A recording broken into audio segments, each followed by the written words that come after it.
Hello, good morning every one. എല്ലാവരും സുഖമായിട്ടിരിക്കണമെന്ന് വിചാരിക്കുന്നു. എൻ്റെ പേര് ഷമീല എന്നാണ്. ഞാൻ മലബാർ പോളിടെക്നിക് കോളേജിലെ കോട്ടക്കലിലെ കെമിസ്ട്രിൻ്റെ ടീച്ചറാണ്. അപ്പോൾ ഞാനിവിടെ വന്നേക്കുന്നത് എല്ലാവർക്കും മനസ്സിലായിട്ടുണ്ടാവും. നമ്മൾ പ്രധാനപ്പെട്ട ചില ക്വസ്റ്റ്യൻസ് ആൻസറും ഡിസ്കസ് ചെയ്യാൻ വേണ്ടിയിട്ടാണ്. അപ്പോൾ അറ്റ്ലീസ്റ്റ് പാസ്സാകണം എന്ന് തോന്നുന്ന ആൾക്കാർക്ക് ഈ വീഡിയോ എന്തായാലും ഉപകരിക്കപ്പെടും. കാരണം എന്താണെന്ന് വെച്ച് കഴിഞ്ഞാൽ നമ്മൾ ഫുൾ സിലബസ് നമുക്ക് ഈ വീഡിയോയിൽ നമുക്ക് കവർ ചെയ്യാൻ പറ്റില്ല. എന്നാലും ഓരോ ചാപ്റ്റർ വൈസും പ്രധാനപ്പെട്ട ചില ടോപ്പിക്കുകളും അതിൻ്റെ ആൻസർ എങ്ങനെ എഴുതേണ്ടത് എന്നുള്ളത് നമ്മൾ ഈ വീഡിയോയിൽ ഡിസ്കസ് ചെയ്യും. അപ്പോൾ എന്തായാലും നിങ്ങൾ വീഡിയോ കണ്ടിട്ട് പരമാവധി കാര്യങ്ങൾ പഠിച്ചിട്ട് എക്സാം എഴുതാം. ഓക്കെ. അപ്പോൾ നമ്മൾ പറഞ്ഞ പോലെ 4 മൊഡ്യൂളൊന്നും പ്രധാനപ്പെട്ട ചില ടോപ്പിക്കുകൾ മാത്രമേ ഡിസ്കഷനിൽ എടുക്കുന്നുള്ളൂ. അപ്പോൾ നമ്മൾ ആദ്യം നോക്കുന്നത് 1ാമത്തെ മൊഡ്യൂളാണ്. അപ്പോൾ 1ാമത്തെ മൊഡ്യൂളിൽ ഒരുപാട് കാര്യങ്ങളുണ്ട് പഠിക്കാൻ വേണ്ടിയിട്ട്.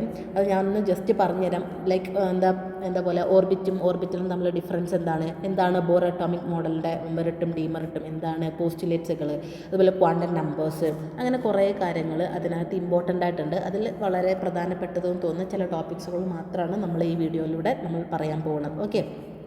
അപ്പോൾ നമ്മൾ ആദ്യം ഡിസ്കസ് ചെയ്യുന്നത് ക്വാണ്ടം നമ്പേഴ്സാണ്. അപ്പോൾ ക്വാണ്ടം നമ്പേഴ്സിലേക്ക് കടക്കുന്നതിന് മുന്നേ നിങ്ങൾ മനസ്സിലാക്കണം, ക്വാണ്ടം നമ്പേഴ്സ് എന്ന് പറഞ്ഞത് എന്താണെന്ന് വെച്ച് കഴിഞ്ഞാൽ ഒരു ഇലക്ട്രോണിൻ്റെ ആറ്റത്തിലുള്ള ഇലക്ട്രോണിൻ്റെ അഡ്രസ്സിനെ പറയുന്ന പേരാണ് ക്വാണ്ടം നമ്പേഴ്സ് എന്ന് പറയുന്നത്. ഇപ്പോൾ നമ്മളെ വീട്ടിനകത്ത് നമ്മൾ ഒരുപാട് പേരുണ്ട്. നമ്മൾ പാരൻസ് ഉണ്ട്, നമ്മുടെ സിബ്ലിങ്സ് ഉണ്ട്, എല്ലാവരും ഉണ്ടല്ലേ. ഇപ്പോൾ രണ്ടാൾക്കാർ, ഒരു അനിയത്തിയും ഒരു ചേച്ചിയും ഒരു വീട്ടിലാണ്. ഇവർ 2 പേരുടെയും അഡ്രസ്സുകൾ ഒന്നായിരിക്കുമോ?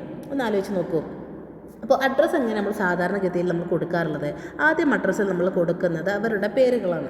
പിന്നെ നമ്മൾ കൊടുക്കുന്നത് വീട്ടുപേരാണ് അല്ലേ. പിന്നെ എന്താ നമ്മൾ കൊടുക്കാറുള്ളത്? നമ്മുടെ പ്ലേസ് കൊടുക്കണം. പിന്നെ നമ്മൾ ലൊക്കേറ്റ് ചെയ്യാൻ വേണ്ടി നമ്മൾ പിൻ കോഡ് കൊടുക്കും. ഇങ്ങനെയാണല്ലോ ഇപ്പോൾ 2 പേരുടെയും അഡ്രസ്സ് എഴുതുമ്പോഴും കൊടുക്കേണ്ടത്. ഇപ്പോൾ ഒരേ വീട്ടിലുള്ള ആൾക്കാർക്ക് ഹൗസ് നെയിം സെയിം ആയിരിക്കാം, പ്ലേസ് സെയിം ആയിരിക്കാം, പിൻ കോഡ് സെയിം ആയിരിക്കാം, പക്ഷേ എന്ത് മാറും? നെയിം മാറും. അതുകൊണ്ടാണ് നമ്മൾ പറയുന്നത് ഓരോ വീട്ടിൽ തന്നെ ഒരേ വീട്ടിലെ 2 ആൾക്കാരായിക്കോട്ടെ അവർക്ക് എന്ത് വ്യത്യാസം ഉണ്ടായിരിക്കും? അവരുടെ അഡ്രസ്സിൽ വ്യത്യാസമുണ്ടായിരിക്കും. ഇതേ സാധനം തന്നെയാണ് നമ്മൾ എന്തിലൂടെ പറയാൻ ഉദ്ദേശിക്കുന്നത്? ക്വാണ്ടം നമ്പേഴ്സിനകത്ത് കൂടെ പറയാൻ ശ്രദ്ധിക്കുന്നത്. അപ്പോൾ ക്വാണ്ടം നമ്പേഴ്സ് എന്ന് പറഞ്ഞു കഴിഞ്ഞാൽ നമ്മൾ ആദ്യം മനസ്സിലാക്കി അത് ഇലക്ട്രോണിൻ്റെ അഡ്രസ്സാണെന്ന് മനസ്സിലാക്കി. അപ്പോൾ അതിനകത്ത് 4 ക്രൈറ്റീരിയകളുണ്ടാവും, അല്ലെങ്കിൽ 4 അഡ്രസ്സുകൾ ഉണ്ടാവില്ല. അപ്പോൾ പേര്, വീട്ടുപേര്, പ്ലേസ്, പിൻകോഡ് എന്ന് പറഞ്ഞ പോലെ 4 കാര്യങ്ങളുണ്ടാവും. അതുപോലെ 4 കാര്യങ്ങൾ അല്ലെങ്കിൽ 4 ക്വാണ്ടം നമ്പേഴ്സുകളാണ് എന്ത് പറഞ്ഞത്? ഒന്നാമത്തതാണ് പ്രിൻസിപ്പൽ ക്വാണ്ടം നമ്പർ എന്ന് പറയുന്നത്. എന്താണ്? പ്രിൻസിപ്പൽ ക്വാണ്ടം നമ്പർ എന്ന് പറയുന്നത്. രണ്ടാമത്തത് അസിമുതൽ ക്വാണ്ടം നമ്പർ എന്ന് പറയും. അസിമുതൽ ക്വാണ്ടം നമ്പർ. മൂന്നാമത്തത് മാഗ്നറ്റിക് ക്വാണ്ടം നമ്പർ എന്ന് പറയും. ഇതെല്ലാം നമുക്ക് ഓൾറെഡി അറിയുന്നതാണ്. ഞാനൊന്ന് ജസ്റ്റ് അത് സമ്മറൈസ് ചെയ്യുന്നേ ഉള്ളൂ. ഏറ്റവും ലാസ്റ്റത്തതാണ് സ്പിൻ ക്വാണ്ടം നമ്പർ. അപ്പോൾ ക്വാണ്ടം നമ്പറിൻ്റെ ചോദ്യം ചോദിക്കുന്ന സമയത്ത് ആദ്യം ക്വസ്റ്റ്യൻ പൂർണ്ണമായിട്ടും വായിച്ചിരിക്കുക. ഈ ക്വസ്റ്റ്യൻ എന്താണ്? Explain the quantum numbers. Quantum numbers എന്താണ് വിശദമാക്കുക. ആൻഡ് അതിനോടൊപ്പം find the 4 quantum numbers of അലുമിനിയത്തിൻ്റെ 4 ക്വാണ്ടം നമ്പേഴ്സ് കണ്ടുപിടിക്കുക. അപ്പോൾ നമ്മൾ എന്താണ്? ക്വാണ്ടം നമ്പേഴ്സിൻ്റെ തിയറി ഭാഗം പറയണം. അത് കഴിഞ്ഞ് കാൽക്കുലേഷനിലെ മോഡിലേക്ക് കയറണം. ഇങ്ങനെയാണ് ഈ പ്രോബ്ലത്തിനെ ഹാൻഡിൽ ചെയ്യേണ്ടത്. അപ്പോൾ നമ്മൾ പറഞ്ഞ പോലെ നമുക്ക് 4 ക്വാണ്ടം നമ്പേഴ്സ് ഉണ്ടെന്ന്. Principal quantum number, azimuthal quantum number, magnetic quantum number and finally spin quantum number. ഓരോ ക്വാണ്ടം നമ്പേഴ്സും ഓരോരോ ഇൻഫർമേഷനാണ് തരുന്നത്. അപ്പോൾ quantum number it is a address of an electron. ഒരു ഇലക്ട്രോണിൻ്റെ അഡ്രസ്സിനെ പറയുന്ന പേരാണ് quantum numbers. It give complete information. എല്ലാ ഇൻഫർമേഷനും തരുന്നു. എന്തിനെ പറ്റി? About an electron. ഒരു ഇലക്ട്രോണിനെ കുറിച്ചുള്ള കംപ്ലീറ്റ് ഇൻഫർമേഷനും തരുന്ന നമ്പേഴ്സിനെ പറയുന്ന, അല്ലെങ്കിൽ ആ ഇലക്ട്രോണിൻ്റെ അഡ്രസ്സിനെ പറയുന്ന പേരാണ് ക്വാണ്ടം നമ്പേഴ്സ്. അതിനകത്ത് 4 സെറ്റ് ക്വാണ്ടം നമ്പേഴ്സ് ഉണ്ട്. ഒന്നാമത്തെ പ്രിൻസിപ്പൽ ക്വാണ്ടം നമ്പർ. ഇനി എന്താണ് പ്രിൻസിപ്പൽ ക്വാണ്ടം നമ്പർ? പ്രധാനപ്പെട്ടും ശ്രദ്ധിക്കേണ്ടത് ഈ ഓരോ ക്വാണ്ടം നമ്പേഴ്സിന് കീഴിലും പരമാവധി 3 പോയിന്റെങ്കിലും ഉൾപ്പെടുത്താൻ ശ്രമിക്കുക. അത് കുറച്ചും കൂടെ വാല്യുവേഷനിലും മാർക്ക് കിട്ടുന്നതിനും നിങ്ങൾക്ക് സഹായമാവും. അപ്പോൾ പ്രിൻസിപ്പൽ ക്വാണ്ടം നമ്പർ പറയുന്നത് it give main energy level. ഒരു ഇലക്ട്രോൺ എവിടെയാണോ ഉള്ളത്, ആറ്റത്തിലുള്ള ഇലക്ട്രോണിൻ്റെ മെയിൻ എനർജി ലെവലിനെ കുറിച്ചുള്ള ഇൻഫർമേഷൻ തരുന്ന ആളെ പറയുന്ന പേരാണ് എന്ത് പറയുന്നത്? നമ്മുടെ പ്രിൻസിപ്പൽ ക്വാണ്ടം നമ്പർ എന്ന് പറയുന്നത്. എന്താണ് main energy level? Main energy level എന്ന് പറയുന്നത് ഷെല്ലുകളെയാണ്. So it represent represent as a ഷെല്ലിനെയാണ് നമ്മൾ മെയിൻ എനർജി ലെവൽ എന്ന് പറയുന്നത്. ഇതിനെ നമ്മൾ റെപ്രസെൻറ്റ് ചെയ്യുന്നത് സ്മോൾ ലെറ്റർ എൻ എന്ന് പറയുന്ന വാല്യൂസ് ഉപയോഗിച്ചിട്ടുകൊണ്ടാണ്. സോ മൂന്നാമത്തെ പോയിന്റ് എന്ന് പറയുന്നത് represent as A small letter N. ഇതിൻ്റെ വാല്യൂ അല്ലെങ്കിൽ ഈ പ്രിൻസിപ്പൽ ക്വാണ്ടം നമ്പറിൻ്റെ വാല്യൂ എന്താവാം? 0 ആകാൻ സാധ്യത ഒരിക്കലുമില്ല. അത് എവിടെ നിന്നാണ് സ്റ്റാർട്ട് ചെയ്യുന്നത്? അത് സ്റ്റാർട്ട് ചെയ്യുന്നത് 1ൽ നിന്നാണ്. അപ്പോൾ 1, 2, 3, 4 എന്ന് നീങ്ങുന്ന നമ്പേഴ്സിനെയാണ്, അല്ലെങ്കിൽ അങ്ങനെയുള്ള നമ്പേഴ്സ് ആയിരിക്കും ഇത് പ്രിൻസിപ്പൽ ക്വാണ്ടം നമ്പറായിരിക്കുക. ഇനി നോക്കാം, ഈ പ്രിൻസിപ്പൽ ക്വാണ്ടം നമ്പറിൻ്റെ വാല്യൂ കൂടുന്നതിനനുസരിച്ച് higher value of N shows higher energy. ഒന്നിൽ നിന്നും ഇങ്ങനെ കൂടിക്കൂടി വരുന്നതിനനുസരിച്ച് നമ്മൾ മനസ്സിലാക്കണം അത് ഹൈ എനർജി ഉള്ളതാണ്. അപ്പോൾ വാല്യൂസ് കൂടുന്തോറും അതിൻ്റെ എന്ത് കൂടുന്നുണ്ട്? എനർജി കൂടുന്നുണ്ട്. അപ്പോൾ പ്രിൻസിപ്പൽ ക്വാണ്ടം നമ്പറിന് പ്രധാനപ്പെട്ടും 4 വാല്യൂസാണ് നമ്മൾ കണക്കാക്കുന്നത്. ഒന്ന്, പ്രിൻസിപ്പൽ ക്വാണ്ടം നമ്പറിൻ്റെ വാല്യൂ 1, 2, 3, 4 ആകും. അപ്പോൾ പ്രിൻസിപ്പൽ ക്വാണ്ടം നമ്പറിൻ്റെ വാല്യൂ അഥവാ എന്നിൻ്റെ വാല്യൂ 1 ആയി കഴിഞ്ഞാൽ അതിൻ്റെ അർത്ഥം അത് കെ ഷെല്ലിലാണ് ഇലക്ട്രോൺ. ആ ഇലക്ട്രോണിൻ്റെ പൊസിഷൻ എവിടെയാണ്? കെ ഷെല്ലിലാണ്. രണ്ടാമത്തത്, എൻ്റെ വാല്യൂ 2 ആയി കഴിഞ്ഞാൽ അത് എവിടെയുള്ളത്? എൽ എന്ന് പറയുന്ന ഷെല്ലിലാണ് കാണപ്പെടുന്നത്. എന്നിൻ്റെ വാല്യൂ 3 ആയി കഴിഞ്ഞാൽ ആ ഇലക്ട്രോൺ കാണപ്പെടുന്നത് എം എന്ന് പറയുന്ന ഷെല്ലിലാണ്. എന്നിൻ്റെ വാല്യൂ 4 ആയി കഴിഞ്ഞാൽ അത് കാണുന്നത് എവിടെയാണ്? എൻ എന്ന് പറയുന്ന ഷെല്ലിലാണ്. ഇതാണ് പ്രിൻസിപ്പൽ ക്വാണ്ടം നമ്പറോട് ഉദ്ദേശിക്കുന്ന കാര്യം. രണ്ടാമത്തെ ക്വാണ്ടം നമ്പറാണ് അസിമുതൽ അല്ലെങ്കിൽ ആംഗുലാർ മൊമെൻറ്റം ക്വാണ്ടം നമ്പർ. അതിനെ സ്മോൾ ലെറ്റർ എൽ വെച്ചിട്ടാണ് നമ്മൾ ഡിനോട്ട് ചെയ്യാറുള്ളത്. എന്ത് ഇൻഫർമേഷനാണ് നമുക്ക് തരുന്നത്? It give information about sub energy level. അവിടെ മെയിൻ എനർജി ലെവലാണെങ്കിൽ ഇവിടെ എന്താവും? Sub energy level. അപ്പോൾ സബ് എനർജി ലെവൽ എന്ന് പറഞ്ഞാൽ എന്താണ് ശരിക്കും? സബ് ഷെല്ലാണ്. ഇപ്പോൾ പ്രിൻസിപ്പൽ ക്വാണ്ടം നമ്പർ ഷെല്ല് തന്നു, അസിമുതൽ ക്വാണ്ടം നമ്പർ എന്തായി? സബ് ഷെല്ല് തരും. ഇതിന് പോസിബിൾ ആയിട്ടുള്ള വാല്യൂസ് എന്ന് പറയുന്നത് n-1 ആണ്. എന്താണ് n? n എന്ന് പറഞ്ഞു കഴിഞ്ഞാൽ ഒന്നുമല്ല, ഇതുവരെ നമ്മൾ ഡിസ്കസ് ചെയ്ത പ്രിൻസിപ്പൽ ക്വാണ്ടം നമ്പറിനെ പറയുന്ന പേരാണ് n. അപ്പോൾ പ്രിൻസിപ്പൽ ക്വാണ്ടം നമ്പറിൻ്റെ വാല്യൂ ഒന്ന് മൈനസ് ചെയ്താൽ കിട്ടുന്ന വാല്യൂകളായിരിക്കും ആരുടെ വാല്യൂസ് എന്ന് പറയുന്നത്? അസിമുതൽ അല്ലെങ്കിൽ ആംഗുലാർ മൊമെൻറ്റം ക്വാണ്ടം നമ്പറിൻ്റെ വാല്യൂസ് എന്ന് പറയുന്നത്.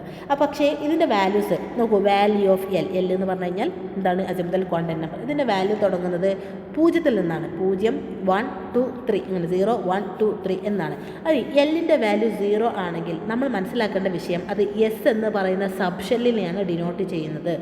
എല്ലിൻ്റെ വാല്യൂ 1 ആണെങ്കിൽ അത് പി എന്ന് പറയുന്ന സബ് ഷെല്ലിനെയാണ് ഡിനോട്ട് ചെയ്യുന്നത്. 2 ആണെങ്കിൽ അതെന്താവും? ഡി ആയിട്ട് മാറും. 3 എന്താവും? അത് എഫ് ആണ്. അപ്പോൾ എല്ലിൻ്റെ വാല്യൂ 0, 1, 2 ആണോ നോക്കിയിട്ട് അത് ഏത് സബ് ഷെല്ലിലാണ് ആ ഇലക്ട്രോൺ കാണപ്പെടുന്നത് എന്നുള്ള കാര്യം നമുക്ക് മനസ്സിലാക്കാൻ പറ്റും.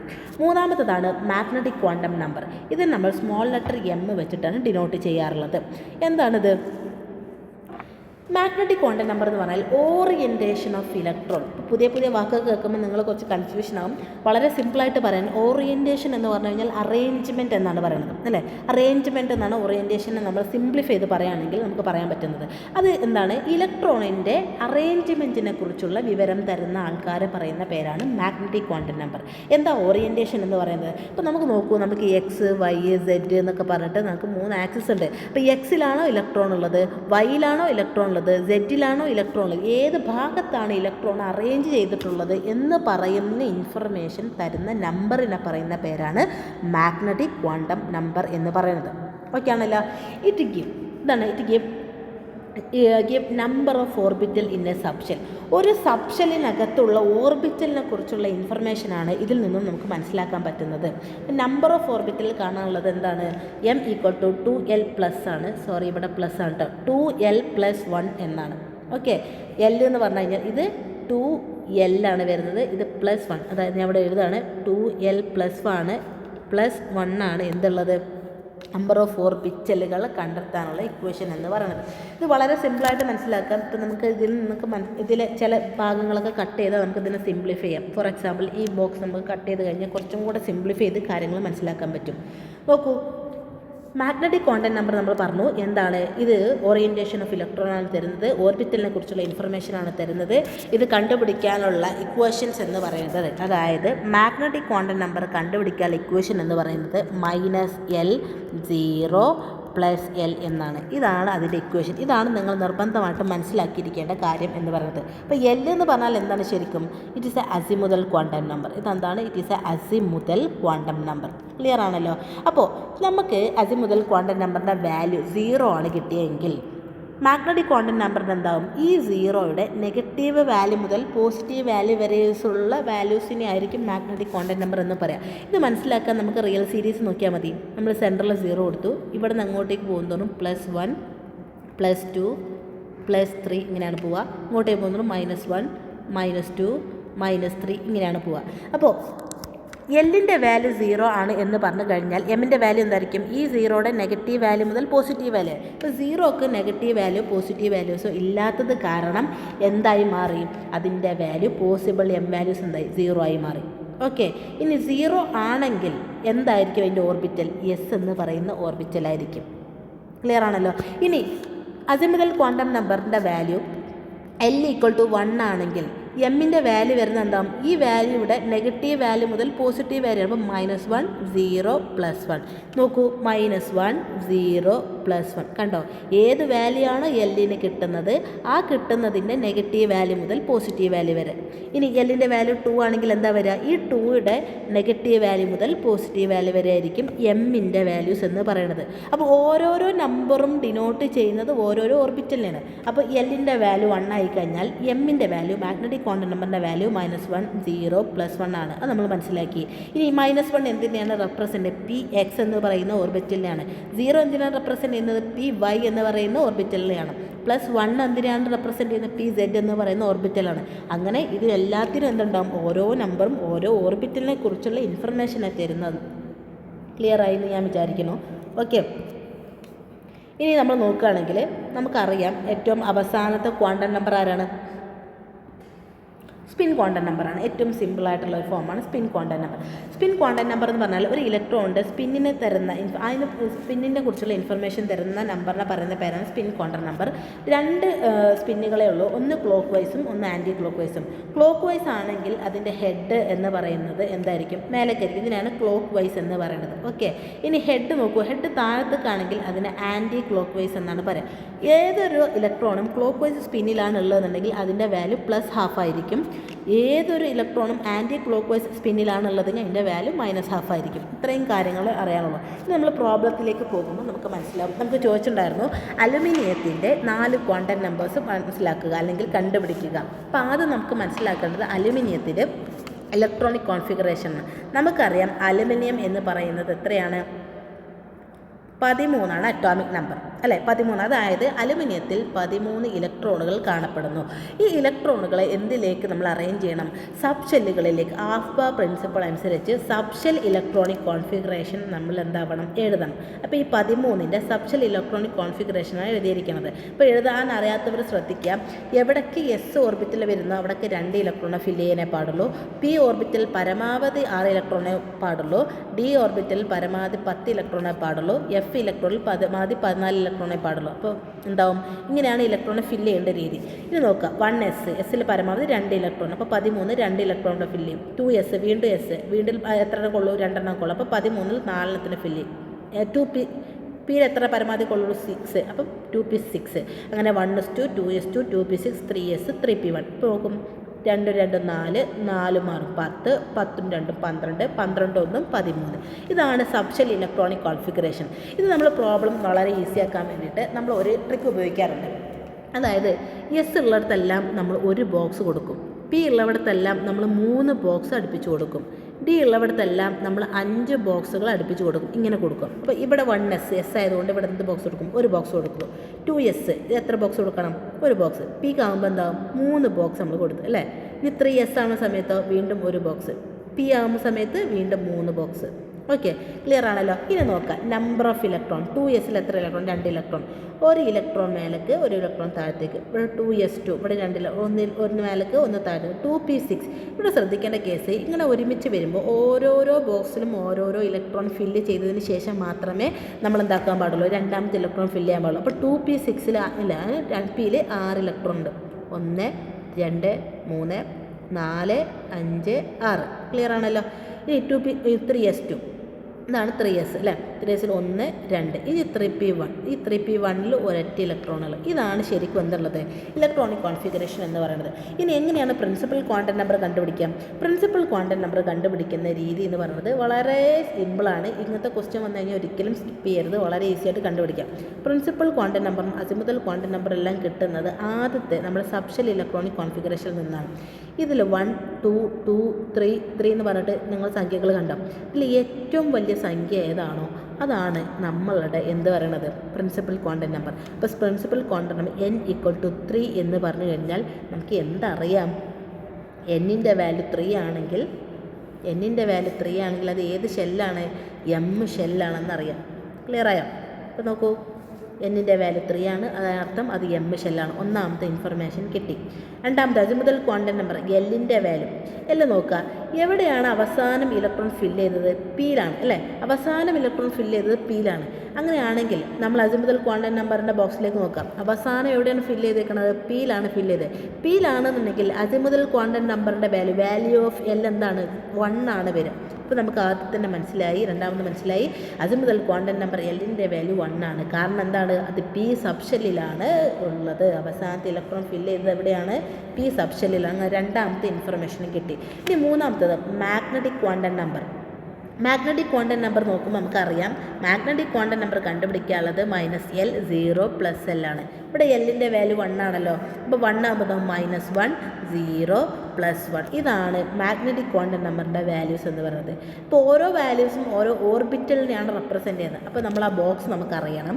നമുക്ക് നോക്കൂ, -1 0 + 1 എന്ന് പറയുന്ന നമ്പേഴ്സ് ഏത് ഓർബിറ്റലാണ്? px py pz. ഈ 3 ഓർബിറ്റലുകളെയാണ് റെപ്രസെൻറ്റ് ചെയ്യുന്നത്. ഇതാണ് മൂന്നാമത്തെ ഇൻഫർമേഷൻ. അങ്ങനെ മൂന്നാമത്തെ അഡ്രസ്സും കിട്ടി. ഇനി നാലാമത്തതാണ് സ്പിൻ ക്വാണ്ടം നമ്പർ. ഈ സ്പിന്ന് കണ്ടുപിടിക്കാനാണ് നമ്മൾ ഉപയോഗിച്ചത്? ഈ ബോക്സിലേക്ക് നമ്മൾ മാറ്റിയത്. ഇപ്പം നമ്മൾ അവസാനത്തെ ഇലക്ട്രോൺ നോക്കാം. അവസാനത്തെ ഇലക്ട്രോണിൻ്റെ ഹെഡ് മേലേക്കാണോ താഴത്തേക്കാണോ നോക്കാം. എവിടെയാണ് നമ്മൾ വരച്ചേക്കുന്നത്? എവിടെയാണ്? മേലേക്കാണല്ലേ. മേലേക്കാണെങ്കിൽ അതെന്താണ്? അത് ക്ലോക്ക് വൈസ് ആണ് അല്ലേ. മേലേക്കാണെങ്കിൽ അത് ക്ലോക്ക് വൈസ് സ്പിന്നാണ്. ക്ലോക്ക് വൈസ് സ്പിന്നാണെങ്കിൽ അതിൻ്റെ വാല്യൂ എന്തായിരിക്കും? +1/2, അതായത് +½ ആയിരിക്കും. ഇതാണ് ഈ 4 ക്വാണ്ടം നമ്പേഴ്സ്. അപ്പോൾ ക്വാണ്ടം നമ്പേഴ്സ് ചോദിക്കുന്ന സമയത്ത് നിങ്ങൾ കൃത്യമായിട്ടും ക്വസ്റ്റ്യൻസ് മനസ്സിലാക്കുക. എക്സ്പ്ലെയിൻ ചെയ്യാനുണ്ടെങ്കിൽ കൃത്യമായിട്ടും 4 എന്താക്കണം? ക്വാണ്ടം നമ്പേഴ്സ് എന്താക്കണം? എക്സ്പ്ലെയിൻ ചെയ്യണം. മിനിമം 3 പോയിൻറ്റും. ആ ബോക്സ് വളരെ വളരെ വളരെ ഇമ്പോർട്ടൻ്റ് ആണ്. അത് എഴുതുക. എന്നിട്ട് മാത്രം പ്രോബ്ലത്തിലേക്ക് കടക്കുക. ക്ലിയർ ആണല്ലോ? ഇനി നമ്മൾ ഡിസ്കസ് ചെയ്യാൻ പോകുന്നത് ഏറ്റവും പ്രധാനപ്പെട്ട മറ്റൊരു ടോപ്പിക്കാണ് കെമിക്കൽ ബോണ്ടിങ്. എന്താണ് കെമിക്കൽ ബോണ്ടിങ്? ഓക്കെ, അപ്പോൾ എന്താ കെമിക്കൽ ബോണ്ടിങ്? കെമിക്കൽ ബോണ്ടിങ് എന്ന് പറഞ്ഞാൽ 2 ആറ്റങ്ങൾ തമ്മിലുള്ള ഇൻട്രാക്ഷനെ പറയുന്ന പേരാണ് കെമിക്കൽ ബോണ്ടിങ് എന്ന് പറയുന്നത്. നിലവിൽ നമുക്ക് 4 കെമിക്കൽ ബോണ്ടിങ്ങിനെ കുറിച്ച് പറയാനുണ്ട്. ഒന്നാമത്തെ കെമിക്കൽ ബോണ്ടാണ് എന്ത്? Ionic bond. എന്താണ്? Ionic bond. രണ്ടാമത്തെ കെമിക്കൽ ബോണ്ടാണ് എന്ത്? Covalent bond. Okay, covalent bond. മൂന്നാമത്തെ കെമിക്കൽ ബോണ്ട് എന്ന് പറഞ്ഞാൽ എന്താണ് ശരിക്കും? Coordination bond. എന്താണ്? Coordination bond. നാലാമത്തത് ഹൈഡ്രജൻ ബോണ്ട്. ഈ 4 ബോണ്ടിനെ കുറിച്ചും ഇതിൽ ഏതെങ്കിലും 2 എണ്ണമായിട്ടോ അല്ലെങ്കിൽ 4 എണ്ണമായിട്ടോ ഒക്കെ കൃത്യമായിട്ട് എന്താ ക്വസ്റ്റ്യൻ പേപ്പറിൽ ഉണ്ടാവും. അപ്പോൾ അത് വളരെ ഇമ്പോർട്ടൻ്റ് ആയിട്ടുള്ള നമ്മൾ മനസ്സിലാക്കിയിരിക്കേണ്ട ഒരു ടോപ്പിക്കാണ്. അപ്പോൾ നമ്മൾ ആദ്യം പഠിക്കാൻ പോകുന്നത് നമ്മൾ പറഞ്ഞ പോലെ കെമിക്കൽ ബോണ്ട് എന്ന് പറഞ്ഞു കഴിഞ്ഞാൽ 2 ആറ്റങ്ങൾ തമ്മിലുള്ള ഇൻട്രാക്ഷനെ പറയുന്ന പേരാണ് കെമിക്കൽ ബോണ്ട്. അതിൽ 4 ടൈപ്പുകളുണ്ട്. ഒന്ന് അയണിക് ബോണ്ട്, രണ്ടാമത്തെ കോവാലൻ്റ് ബോണ്ട്, മൂന്നാമത്തെ കോർഡിനേഷൻ ബോണ്ട്, നാലാമത്തെ ഹൈഡ്രജൻ ബോണ്ട്. അപ്പോൾ ഓരോന്നായിട്ട് നമുക്ക് മെല്ലെ പഠിച്ചെടുക്കാം. ഓക്കെ, ആദ്യത്തത് ഒരു ക്വസ്റ്റ്യനിലൂടെ നമ്മൾ പറയണം കേട്ടോ. നമുക്ക് നോക്കൂ, ക്വസ്റ്റ്യനിൽ തന്നേക്കുന്നത് explain ionic and covalent bond with 1 example each. എന്ത് എക്സ്പ്ലെയിൻ ചെയ്യണം? ആരൊക്കെ അയോണിക്കും കോവാലൻ്റ് ബോണ്ട് എന്നാണ് എക്സ്പ്ലെയിൻ ചെയ്യണം. എന്തുപയോഗിച്ചുകൊണ്ട്? ഒരു എക്സാമ്പിൾ ഉപയോഗിച്ചുകൊണ്ട്. അതിൽ പാർട്ട് ബി ക്വസ്റ്റ്യനാണ് സ്റ്റേറ്റ് പോലീസ് എക്സിക്യൂഷൻ പ്രിൻസിപ്പൾ. ഇങ്ങനെയായിരിക്കും നിങ്ങൾക്ക് ക്വസ്റ്റ്യൻ പേപ്പറിൽ ക്വസ്റ്റ്യൻസ് വരുന്നുണ്ടാവുക. ഓക്കെ, എന്നാലും ഇതിൽ 4 നിർബന്ധമായിട്ടും അറിഞ്ഞിരിക്കണം. കാരണം ഏതായിരിക്കും ഒരു ക്വസ്റ്റ്യൻ ചോദിക്കുക എന്നുള്ളത് നമുക്ക് പറയാൻ പറ്റും. അപ്പോൾ നോക്കൂ, എന്താണ് അയണിക് ബോണ്ട്? അയണിക് ബോണ്ട് എന്ന് പറഞ്ഞു കഴിഞ്ഞാൽ ഒരു ആറ്റത്തിൽ നിന്നും മറ്റൊരു ആറ്റത്തിലേക്ക് ഇലക്ട്രോൺ ട്രാൻസ്ഫർ വഴി ഉണ്ടാകുന്ന ബോണ്ടിനെ പറയുന്ന പേരാണ് ionic bond. It is formed by transfer of electron and it is non directional. ഇതിന് ഡയറക്ഷൻസും കാര്യങ്ങളും ഒന്നും ഇല്ലാത്ത, ഡയറക്ഷണൽ പ്രോപ്പർട്ടീസ് ഇല്ലാത്ത ഒരു ബോണ്ടാണ് അയണിക് ബോണ്ട് എന്ന് പറയുന്നത്. അപ്പോൾ നോക്കുക, ഒന്നിൽ നിന്ന് ഒന്നിലേക്ക്, ഒരു ആറ്റത്തിൽ നിന്ന് മറ്റൊരു ആറ്റത്തിലേക്ക് ഇലക്ട്രോൺ ട്രാൻസ്ഫർ ചെയ്യുമ്പോൾ ഈ ആൾക്ക് ഇലക്ട്രോൺ നഷ്ടപ്പെട്ടു അല്ലേ. ഇയാൾ നഷ്ടപ്പെട്ടു അല്ലെങ്കിൽ ലൂസ് ചെയ്തു. ഈ ആൾ എന്തായി? സ്വീകരിച്ചു അല്ലെങ്കിൽ ആക്സെപ്റ്റ് ചെയ്തു. അങ്ങനെയാണല്ലോ. അപ്പോൾ ഒരാൾക്ക് ഇലക്ട്രോൺ നഷ്ടപ്പെടുകയും ഒരാൾ ഇലക്ട്രോൺ സ്വീകരിക്കുകയും ചെയ്യും. നോക്കുക, ഇലക്ട്രോൺ ലൂസിങ് ആറ്റം, ഇലക്ട്രോൺ നഷ്ടപ്പെടുന്ന ആറ്റത്തിന് എന്ത് ചാർജായി മാറും? അവർ പോസിറ്റീവ് ചാർജായിട്ട് മാറും. പോസിറ്റീവ് ചാർജ് വന്നു കഴിഞ്ഞാൽ അവരെ നമ്മൾ എന്ത് വിളിക്കും? കാറ്റിയോൺ എന്ന് വിളിക്കും. ഇനി ഇലക്ട്രോൺ ഗെയിൻ എന്ന് പറഞ്ഞാൽ ആക്സെപ്റ്റാണ്. ആക്സെപ്റ്റ് ചെയ്യുന്ന ഇലക്ട്രോണിന് എന്ത് ചാർജ് വരും? അല്ല, ആറ്റത്തിന് എന്ത് വരും? നെഗറ്റീവ് ചാർജ് വരും. നെഗറ്റീവ് ചാർജ് വന്നു കഴിഞ്ഞാൽ അവരെ വിളിക്കുന്ന പേരാണ് ആനിയോൺ. അപ്പോൾ ചുരുക്കി പറഞ്ഞു കഴിഞ്ഞാൽ ഒരു അയോണിക് ബോണ്ട് ഫോം ചെയ്യണമെങ്കിൽ എന്തുണ്ടാവും? ഒരു കാറ്റിയോണും ഒരു ആനിയോണും കൂടിച്ചേരുമ്പോൾ മാത്രമാണ് എന്ത് ഫോം ചെയ്യുന്നത്? അയോണിക് ബോണ്ട് ഫോം ചെയ്യുന്നത്. ഇനി അത് എങ്ങനെയാണെന്ന് നോക്കാം. ഓക്കെ ആണല്ലോ? എല്ലാവർക്കും മനസ്സിലായി ഞാൻ വിചാരിക്കുന്നു. ഇവർ രണ്ടും, അതായത് ഒരാൾക്ക് ഇലക്ട്രോൺ നഷ്ടപ്പെടുകയും ഒരാൾക്ക് ഇലക്ട്രോൺ സ്വീകരിക്കുകയും ചെയ്യുന്നത് വഴി ആണ് എന്ത് ഫോം ചെയ്യുന്നത്? നമുക്ക് അയോണിക് ബോണ്ട് ഫോം ചെയ്യുന്നത്. ഓക്കെ, ഇനി അതെങ്ങനെ നമുക്ക് പഠിക്കാനുള്ള ഉദാഹരണം എന്ന് പറയുന്നത് സോഡിയം ക്ലോറൈഡാണ്.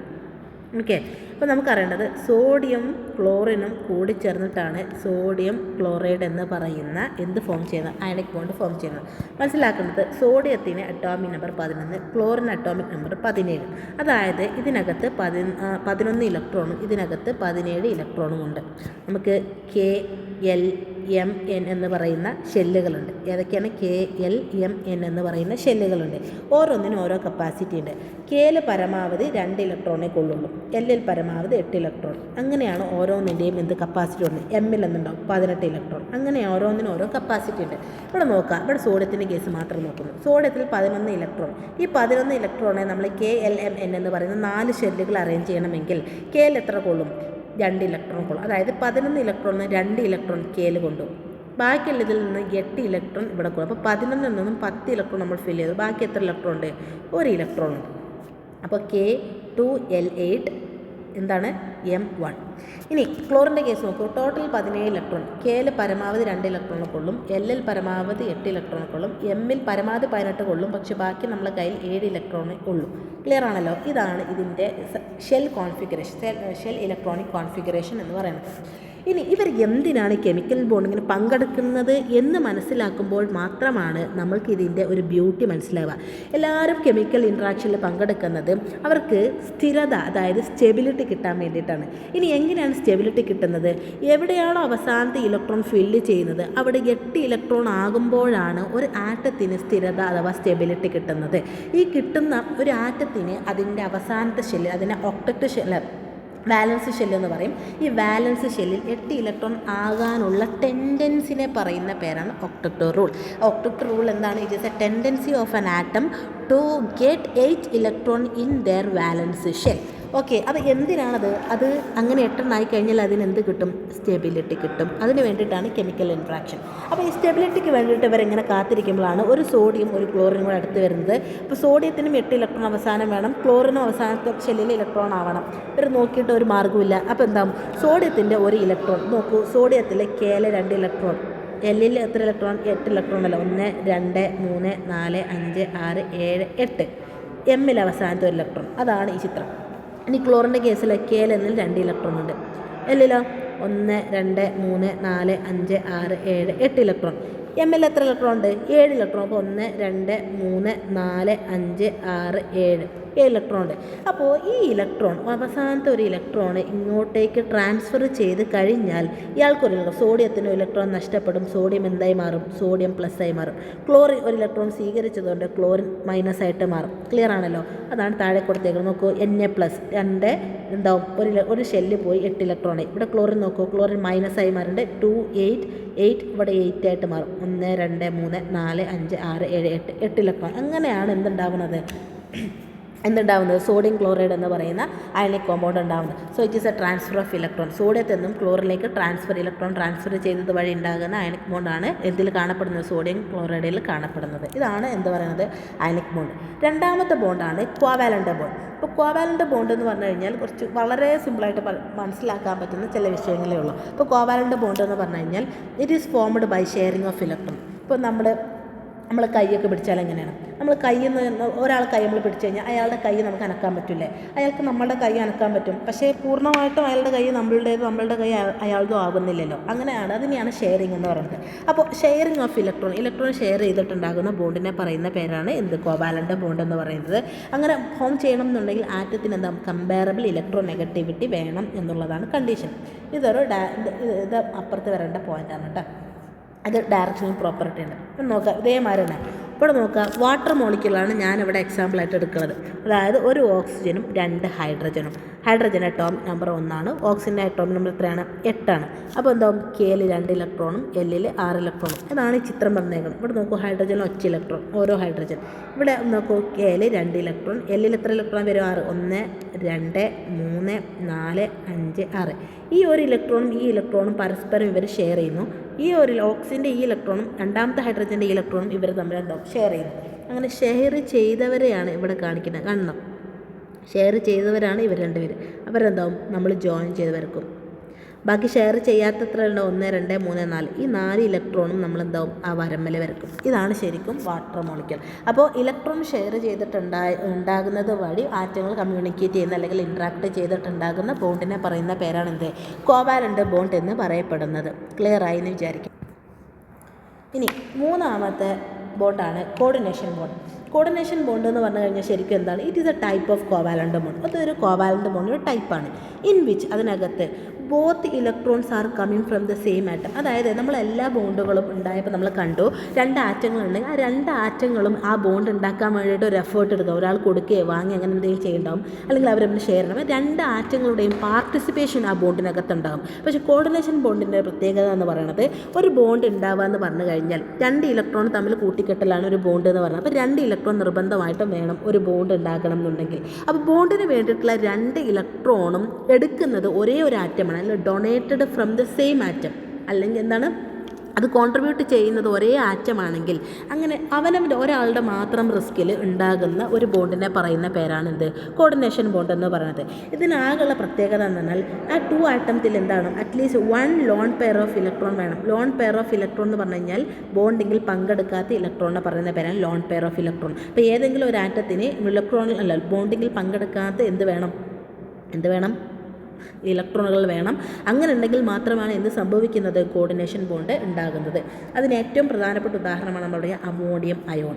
നോക്കുക, നമ്മൾ പറഞ്ഞ എല്ലാ ബോണ്ടും എന്തിനു വേണ്ടിയിട്ടാണ് ശ്രമിച്ചുകൊണ്ടിരിക്കുന്നത്, അവസാനത്തെ ഷെല്ലിൽ എട്ടാവാൻ വേണ്ടിയിട്ട് അല്ലേ. അപ്പോൾ നൈട്രജൻ അറ്റോമിക് നമ്പർ എത്രയാണെന്ന് നിങ്ങൾക്ക് അറിയാമോ, എത്രയാണെന്ന് 7 ആണ്. അതായത് കെയിൽ 2 ഇലക്ട്രോണും എല്ലിൽ 5 ഇലക്ട്രോണും. ഇവിടെ അവസാനത്തെ ഷെല്ലായിട്ടുള്ളത് മാത്രമേ കാണിച്ചിട്ടുള്ളൂ. ഇവിടെ 1 ഈ ഇൻറ്റുള്ളതെല്ലാം എന്താണ്, നമ്മുടെ എന്താണ്, നൈട്രജൻ്റെ ഇലക്ട്രോണായിട്ട് പരിഗണിക്കുക. ആ റെഡ് ഡോട്ടുള്ളതെല്ലാം ഹൈഡ്രജൻ്റെ ഇലക്ട്രോണായിട്ട് പരിഗണിക്കുക. ഓക്കെ, അപ്പോൾ അവസാനത്തെ ഷെല്ലിൽ 5 ഇലക്ട്രോൺ ഉണ്ടല്ലോ. നോക്കൂ, 1 2 3 4 5 ഇലക്ട്രോൺ ഉണ്ട്. ഹൈഡ്രജന് ഓരോ ഇലക്ട്രോണും. അപ്പോൾ ഈ നൈട്രജനും 4 ഹൈഡ്രജനാണ് ഉള്ളത് അല്ലേ, 4 ഹൈഡ്രജനാണ് ഉള്ളത്. ഈ നൈട്രജൻ അടുത്തുള്ള 3 ഹൈഡ്രജനുമായിട്ട് കോവാലൻ്റ് ബോണ്ട് ഫോം ചെയ്തു. കാരണം ഇവർ പരസ്പരം ഇലക്ട്രോൺ എന്താക്കി മാറ്റിയിട്ടുണ്ട്, അവർ ഇലക്ട്രോൺ പരസ്പരം ഷെയർ ചെയ്തിട്ടുണ്ട്. ഇനി 4ാമത്തെ ഹൈഡ്രജൻ്റെ പ്രത്യേകത നോക്കുക, അതിനൊരു ഇങ്ങനെ ഇട്ടിട്ട് ഒരു പ്ലസ് ചാർജ് ഉണ്ട് അല്ലേ. എന്താ പ്ലസ് ചാർജിന് അർത്ഥം, ഈ ഹൈഡ്രജൻ ആകെ ഉണ്ടായിരുന്ന ഒരു ഇലക്ട്രോൺ നഷ്ടപ്പെട്ടു പോയിട്ടുണ്ട്, അതുകൊണ്ടാണ് പ്ലസ് ചാർജ് വന്നത്. അപ്പോൾ ഇലക്ട്രോൺ ലൂസ് ചെയ്യുന്ന ആൾക്ക് പോസിറ്റീവ് ചാർജ് ആണെന്ന് നമ്മൾ അയോണിക് ബോണ്ട് പറഞ്ഞു. അപ്പോൾ ഒരു ഇലക്ട്രോൺ ഇല്ലാത്ത ഒരാളെ കണ്ടപ്പോൾ ഇവിടെയുള്ള ഇലക്ട്രോണിൻ്റെ ചാർജ് എന്താണ്, നെഗറ്റീവ് അല്ല. അപ്പോൾ നെഗറ്റീവ് ചാർജ് സ്വാഭാവികമായിട്ട് എന്തിനെ അട്രാക്ട് ചെയ്യും, പോസിറ്റീവ് ചാർജിനെ അട്രാക്ട് ചെയ്യും. അപ്പോൾ ഈ നൈട്രജൻ്റെ ഈ 2 ഇലക്ട്രോൺ ഉപയോഗിച്ചുകൊണ്ട് ഈ 4ാമത്തെ ഹൈഡ്രജനുമായിട്ട് ഉണ്ടാക്കുന്ന ബോണ്ടിനെ പറയുന്ന പേരാണ് എന്ത്, കോർഡിനേഷൻ ബോണ്ട് എന്ന് പറയുന്നത്. അപ്പോൾ കോർഡിനേഷൻ ബോണ്ടിന് എന്തുണ്ടാവും, ആരോ ഉണ്ടാവും. ആരോ എന്താണ് റെപ്രസെൻറ്റ്, നൈട്രജനിൽ നിന്നും ഹൈഡ്രജനിലേക്ക് 2 ഇലക്ട്രോൺ കൊടുക്കുന്നു. അതാണ്, നോക്കൂ, ഇതിൻ്റെ സിമ്പിൾ ഫോമാണ്. നൈട്രജൻ 3 ഹൈഡ്രജനുമായിട്ട് കോവാലൻ്റ് ബോണ്ട് ഫോം ചെയ്തു. ഇവിടെ 2 ലോൺ പെയർ ഓഫ് ഇലക്ട്രോൺ ഉണ്ട്. ഈ ലോൺ പെയർ ഓഫ് ഇലക്ട്രോൺ H+ലേക്ക് ഡൊണേറ്റ് ചെയ്തിട്ട് അവരൊരു കോർഡിനേഷൻ ബോണ്ട് ഫോം ചെയ്തു. അതിൻ്റെ സ്ട്രക്ചർ എന്തായി, ഓൾ പോസിറ്റീവായിട്ട് വന്നു. ആ ചാർജുകൾ മറക്കരുത്. ഇതാണ് കോർഡിനേഷൻ ബോണ്ട്. അപ്പോൾ സ്വന്തം റിസ്കിൽ നമ്മൾ 2 ഇലക്ട്രോണും നമ്മൾ തന്നെ എടുത്തിട്ട് വേറൊരു ആറ്റത്തിനുമായിട്ട് ബോണ്ട് ഫോം ചെയ്യുന്നതിനെയാണ് നമ്മൾ കോർഡിനേഷൻ ബോണ്ട് എന്ന് പറയുന്നത്. ഇനി 4ാമത്തെ ബോണ്ടാണ് ഹൈഡ്രജൻ ബോണ്ട്. വളരെ സിമ്പിളായിട്ട് നമുക്ക് മനസ്സിലാക്കാൻ പറ്റുന്ന ഒരു ബോണ്ടാണ് ഹൈഡ്രജൻ ബോണ്ട്. ഇത്രയേ ഉള്ളൂ. The bond is formed between ആരാണ്, ഹൈഡ്രജൻ ആൻഡ് ഫോൺ. എന്താണ് ഫോൺ? എഫ് എന്നാൽ ഫ്ലൂറിൻ, O എന്ന് പറഞ്ഞാൽ ഓക്സിജൻ, N എന്ന് പറഞ്ഞാൽ നൈട്രജൻ. ഇവരെല്ലാം ഹൈ ഇലക്ട്രോ നെഗറ്റീവ് ആയിട്ടുള്ള ആറ്റമാണ്. അപ്പോൾ ഹൈ ഇലക്ട്രോ നെഗറ്റീവ് ആറ്റങ്ങളുമായിട്ട് ഹൈഡ്രജൻ ഉണ്ടാക്കുന്ന കമ്മ്യൂണിക്കേഷൻ അല്ലെങ്കിൽ ബോണ്ടിനെ പറയുന്ന പേരാണ് ഹൈഡ്രജൻ ബോണ്ട് എന്ന് പറയുന്നത്. അതിന് ഉദാഹരണം വാട്ടർ മോളിക്യൂളാണ്. ഇതാണ് 4 കെമിക്കൽ ബോണ്ടിൽ പ്രധാനപ്പെട്ടും പറയാനുള്ളത്. ഒന്ന് അയണിക് ബോണ്ട്, രണ്ടാമത്തെ കോവാലന്റ് ബോണ്ട്, മൂന്നാമത്തെ കോർഡിനേഷൻ ബോണ്ട്, നാലാമത്തെ ഹൈഡ്രജൻ ബോണ്ട്. ക്ലിയർ ആയി എന്ന് വിചാരിക്കുന്നു. നമുക്ക് അടുത്ത ടോപ്പിക്കിലേക്ക് മൂവ് ചെയ്യാം. ക്ലിയർ? എപ്പോഴും ക്വസ്റ്റ്യൻ പേപ്പറിൽ കണ്ടുവന്നിട്ടുള്ള ക്വസ്റ്റ്യനാണ് ഡിഫറൻഷിയേറ്റ് ഓർബിറ്റ് ആൻഡ് ഓർബിറ്റൽ. പേരൊക്കെ വളരെ സിമിലർ ആണല്ലേ. അപ്പോൾ ഓർബിറ്റും ഓർബിറ്റലും തമ്മിലുള്ള വ്യത്യാസം എന്തെങ്കിലുമാണ് നോക്കാം. ഓർബിറ്റ് എന്ന് പറഞ്ഞു കഴിഞ്ഞാൽ ഒരു ന്യൂക്ലിയസിന് ചുറ്റുമുള്ള സർക്കുലർ പാത്തിനെ പറയുന്ന പേരാണ് എന്ത്? Orbit. It is A circular path around the nucleus. എങ്ങനെയെന്ന് പറയപ്പം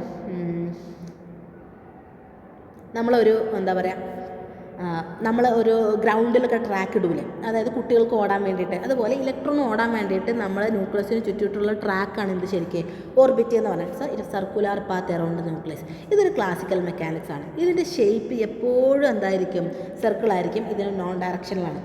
ഇവിടെ എന്താണ്? ഇലക്ട്രോൺസ് ഇങ്ങനെ മൂവ് ചെയ്തുകൊണ്ടിരിക്കും. ഇതാണ് ഓർബിറ്റ് എന്ന് പറയുന്നത്. ഇനി ഓർബിറ്റൽ എന്ന് പറഞ്ഞു കഴിഞ്ഞാൽ ഒരു ന്യൂക്ലിയസിന് ചുറ്റും ഒരു സ്പേസ് കാണും, ഒരു 3D സ്പേസ്. എന്താണ് ഒരു 3D സ്പേസ്? ഈ 3D സ്പേസിൻ്റെ പ്രത്യേകത, ഇവിടെ ഇലക്ട്രോണുകളെ കാണാനുള്ള സാധ്യത കൂടുതലായിരിക്കും. അതായത് ഈ സ്പേസുകളിൽ ഇലക്ട്രോണിനെ കാണാനുള്ള സാധ്യത കൂടുതലായിരിക്കും. അങ്ങനെ ന്യൂക്ലിയസിന് ചുറ്റുമുള്ള ഒരു 3D സ്പേസിനെ പറയുന്ന പേരാണ് ഓർബിറ്റൽ. എന്താണ്? ഓർബിറ്റൽ എന്ന് പറയുന്നത്. ഇതൊരു വേവ് മെക്കാനിക്കൽ കോൺസെപ്റ്റ്, അതായത് ക്വാണ്ടം മെക്കാനിക്കൽ കോൺസെപ്റ്റാണ്. ഇതിന് ഡിഫറെൻറ്റ് ഷേപ്പ് ഉണ്ടാവും. എസ് ഓർബിറ്റലാണെങ്കിൽ അതിൻ്റെ ഷേപ്പ് എന്താവും? ഓവലായിരിക്കും അല്ലെങ്കിൽ സ്ഫിയർ ആയിരിക്കും. പി ആണെങ്കിൽ അതിനെന്താവും? ഡംബൽ ഷേപ്പുകളായിരിക്കും ഉണ്ടാവുക. അങ്ങനെ ഓരോന്നാവുന്നതനുസരിച്ച് എന്താവും? പല പല ഷേപ്പുകളാണ്. അതുകൊണ്ട് ഇതിനെ ഡിഫറെൻറ്റ് ഷേപ്പായിരിക്കും. ആർക്കൊഴിച്ച്? എസ്സിനൊഴിച്ച്. ഇത് ഡയറക്ഷണൽ പ്രോപ്പർട്ടി, അതായത് എക്സും വൈയും സെറ്റും കാര്യങ്ങളൊക്കെ ഇതിനകത്ത് ഉൾക്കൊള്ളിച്ചിട്ടുണ്ടാകും എന്നാണ് പറയുന്നത്. ഇതാണ് ഇതിൻ്റെ പ്രധാനപ്പെട്ടിട്ടുള്ള വ്യത്യാസം എന്ന് പറയുന്നത്. ഇതൊക്കെയാണ്. അപ്പോൾ എല്ലാവർക്കും ക്ലിയർ ആയെന്ന് ഞാൻ വിചാരിക്കുകയാണ്. കുറേ ടോപ്പിക്സുകൾ നമുക്ക് ഇതിനകത്ത് പറഞ്ഞു പോകാൻ സാധിക്കില്ല. അതുകൊണ്ട് ഞാൻ അടുത്ത മൊഡ്യൂളിലേക്ക് പോവാണ്. ക്ലിയർ? അപ്പോൾ അടുത്ത മൊഡ്യൂൾ, രണ്ടാമത്തെ മൊഡ്യൂളാണ് അനലിറ്റിക്കൽ കെമിസ്ട്രി. അതിലെ പ്രധാനപ്പെട്ട ചില ടോപ്പിക്കുകൾ നമുക്ക് ഡിസ്കസ് ചെയ്യാം. നോക്കൂ, നമ്മളെപ്പോഴും ചോദിക്കുന്ന ഒരു ചോദ്യമാണെന്ത്? Differentiate permanent and temporary hardness. എന്താണ് പെർമനൻറ്റും ടെമ്പററി ഹാർഡ്നെസ്സും തമ്മിലുള്ള വ്യത്യാസം എന്ന് പറയുന്നത്? അപ്പോൾ ആദ്യം നമ്മൾ മനസ്സിലാക്കേണ്ടത് ഹാർഡ്നെസ് എന്താണെന്നുള്ളതാണ്. ഹാർഡ്നെസ് എന്ന് പറഞ്ഞു കഴിഞ്ഞാൽ നമുക്ക് ഉപയോഗിക്കാൻ പറ്റാത്ത, അല്ലെങ്കിൽ കുടിക്കാനോ വസ്ത്രം കഴുകാനോ പാചകം ചെയ്യാനോ ഉപയോഗിക്കാൻ പറ്റാത്ത വെള്ളത്തിനെ പറയുന്ന പേരാണ് ഹാർഡ് വാട്ടർ എന്ന് പറയുന്നത്. അതിൻ്റെ കാരണം അതിനകത്തുള്ള കാൽഷ്യം 2+ൻ്റെയും മഗ്നീഷ്യം 2+ൻ്റെയും പ്രസൻസ് ആണ്. കാരണം കാൽഷ്യം 2+ഉം മഗ്നീഷ്യം 2+ഉം കൂടുതലാണ് ഇവിടെ ഹാർഡ് വാട്ടറിൽ. ഈ ഹാർഡ് വാട്ടറിൽ തന്നെ 2 ഹാർഡ്നെസ്സുകളുണ്ട്. ഒന്ന് ടെമ്പററി ഹാർഡ്നെസ്, ഒന്ന് പെർമനൻ്റ് ഹാർഡ്നെസ്. ടെമ്പററി ഹാർഡ്നെസ് എന്ന് പറഞ്ഞു കഴിഞ്ഞാൽ താൽക്കാലികം. ഇതെന്താ? പെർമനൻ്റ് എന്ന് പറഞ്ഞാൽ സ്ഥിരമായിട്ടുള്ളത്. ഇങ്ങനെ 2 ഹാർഡ്നെസ്സുകൾ എവിടെ ഉണ്ട് നമുക്ക് പറയാനുണ്ട്. ഒന്നാമത് നമ്മൾ ടെമ്പററി ഹാർഡ്നെസ്സിനെ കുറിച്ചാണ് പറയാൻ പോകുന്നത്. ടെമ്പററി ഹാർഡ്നെസ് എന്ന് പറഞ്ഞു കഴിഞ്ഞാൽ ഈ കാൽഷ്യത്തിൻ്റെയും ഈ മഗ്നീഷ്യത്തിൻ്റെയും ബൈകാർബണേറ്റുകളുടെ പ്രസൻസ് കൊണ്ട് ഉണ്ടാകുന്നതാണ് ടെമ്പററി ഹാർഡ്നെസ്. അപ്പോൾ it is due to the presence of bicarbonates of calcium and magnesium. ഇതിനെ റിമൂവ് ചെയ്യുന്നത് തിളപ്പിച്ചുകൊണ്ട് ആ വെള്ളം ചൂടാക്കി കഴിഞ്ഞാൽ ടെമ്പററി ഹാർഡ്നെസ് റിമൂവ് ആകും. It is removed by boiling and it is also called alkaline hardness. ഇതിൻ്റെ മറ്റൊരു പേരാണ് ആൽക്കലൈൻ ഹാർഡ്നെസ്. ഇതിൻ്റെ സോഫ്റ്റനിങ് എന്ന് പറഞ്ഞു കഴിഞ്ഞാൽ ഹാർഡ്നെസ്സിന് കാരണമായിട്ടുള്ള ഇവരെല്ലാം ഒഴിവാക്കുന്ന പ്രോസസ്സാണ് സോഫ്റ്റനിങ്. ഈ സോഫ്റ്റനിങ് ടെക്നിക്ക് വളരെ ചീപ്പാണ്, അത് വില കുറഞ്ഞതാണ് എന്നാണ്. വളരെ പെട്ടെന്ന് നമുക്ക് എന്താക്കാൻ പറ്റും? നമുക്ക് ഒഴിവാക്കാൻ പറ്റും. ഇവിടെ ഒഴിവാക്കുന്നത് ബോയിലിംഗ് മെത്തേഡ് വഴിയാണ്. ഇതാണ് ടെമ്പററി ഹാർഡ്നെസ്സിൻ്റെ പ്രധാനപ്പെട്ട പോയിന്റുകൾ. രണ്ടാമത് പറയുന്നത് പെർമനൻ്റ് ഹാർഡ്നെസ് ആണ്. എന്താ പെർമനൻ്റ് ഹാർഡ്നെസ്? പെർമനൻ്റ് ഹാർഡ്നെസ് എന്ന് പറഞ്ഞാൽ ഈ കാൽഷ്യത്തിൻ്റെയും ഈ മഗ്നീഷ്യത്തിൻ്റെയും സൾഫേറ്റുകളുടെ പ്രസൻസ് കൊണ്ട് ഉണ്ടാകുന്നതാണ് പെർമനൻ്റ് ഹാർഡ്നെസ് എന്ന് പറയുന്നത്. ഇവരെ നമുക്ക് നീക്കം ചെയ്യണമെന്നുണ്ടെങ്കിൽ കെമിക്കലിൻ്റെ സഹായം ആവശ്യമാണ്. ഇതിനെ നമ്മൾ വേറൊരു പേരും കൂടെ പറയും, നോൺ ആൽക്കലൈൻ ഹാർഡ്നെസ് എന്ന് പറയാറുണ്ട്. ഇതിൻ്റെ സോഫ്റ്റനിങ് ടെക്നിക്ക് വളരെ എക്സ്പെൻസീവാണ്. ഒരുപാട് കെമിക്കലൊക്കെ ഉപയോഗിക്കുന്നതുകൊണ്ട് തന്നെ അതിന് കൂടുതൽ വിലകൾ നമ്മൾ കൊടുക്കേണ്ടി വരും. ഇതാണ് ഇവർ തമ്മിലുള്ള പ്രധാനപ്പെട്ട വ്യത്യാസം എന്ന് പറയുന്നത്. ക്ലിയർ ആയി എന്ന് വിചാരിക്കണം. ഓക്കെ, ഇനി നമുക്ക് പറയാനുള്ളത് പോർട്ടബിൾ വാട്ടറിൻ്റെ ട്രീറ്റ്മെൻറ്റാണ്. ക്വസ്റ്റ്യൻ നോക്കൂ, വാട്ട് ഈസ് പോർട്ടബിൾ വാട്ടർ? എന്താണ് പോർട്ടബിൾ വാട്ടർ?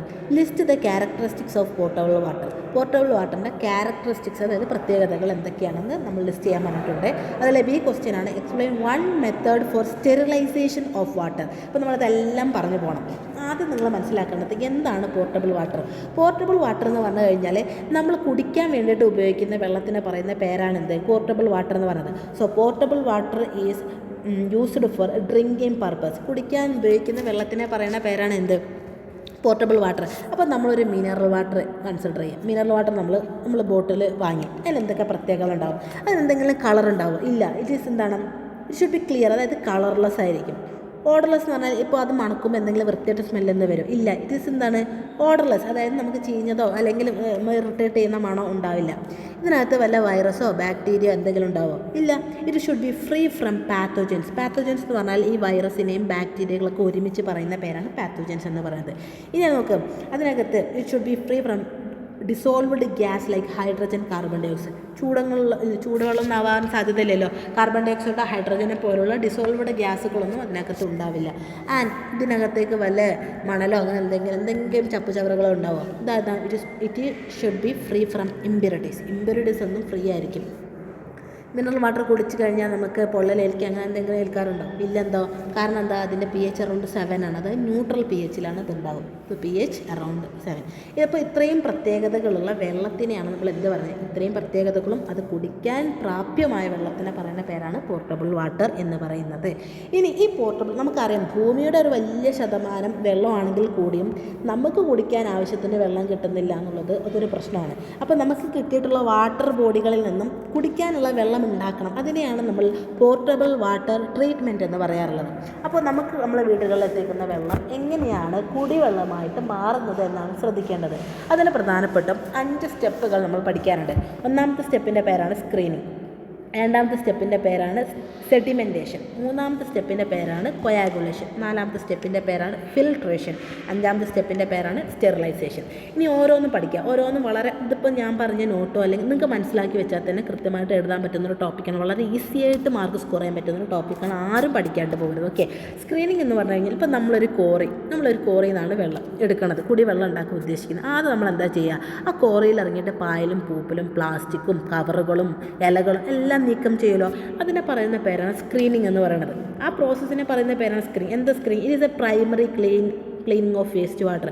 വേസ്റ്റ് വാട്ടറിനെ പ്രൈമറി, അതായത് ആദ്യം തന്നെ ക്ലീൻ ചെയ്യുന്ന പ്രോസസ്സാണ് എന്ത് പറയുന്നത്? സ്ക്രീനിങ്. ഇതൊരു മെക്കാനിക്കൽ സെപ്പറേഷൻ ഓഫ് വേസ്റ്റാണ്. അത് ആ വേസ്റ്റിനെ മെക്കാനിക്കലായിട്ട് സെപ്പറേറ്റ് ചെയ്യുന്ന മെത്തേഡ് ഒരു പ്രോസസ്സാണ്, ഒരു സ്റ്റെപ്പാണ്.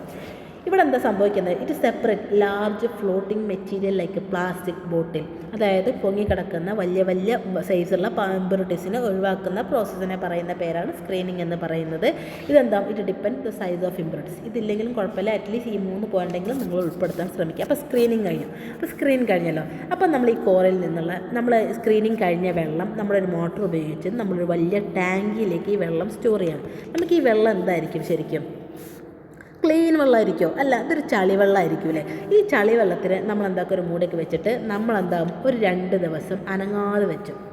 24 അവർ അല്ലെങ്കിൽ 48 അവർ, 1 അവർ എന്താകും? ഒരു ഡിസ്റ്റർബൻസും ഇല്ലാതെ അതുപോലെ വെച്ചു. അതുപോലെ വെച്ച് കഴിഞ്ഞാൽ എന്താ സംഭവിക്കുക? അതൊന്നും സംഭവിക്കുക, ഇതിനകത്തുള്ള ഇമ്പ്യൂരിറ്റീസ് എല്ലാം താഴത്തേക്ക് ഇങ്ങനെ അടിഞ്ഞു കൂടും അല്ലേ? നമ്മളിപ്പോൾ കുറച്ച് നേരം ചായ ഇങ്ങനെ ഗ്ലാസ്സിലേ ഇങ്ങനെ വെച്ച് കഴിഞ്ഞാൽ ചായപ്പൊടി താഴെ പോകണുണ്ടാവും. അതേപോലെ എന്താവും? ഇതിനകത്തുള്ള ചളികൾ എന്തായി മാറും? ഇതിൻ്റെ താഴെ സെറ്റിൽ ഡൗൺ ചെയ്യും.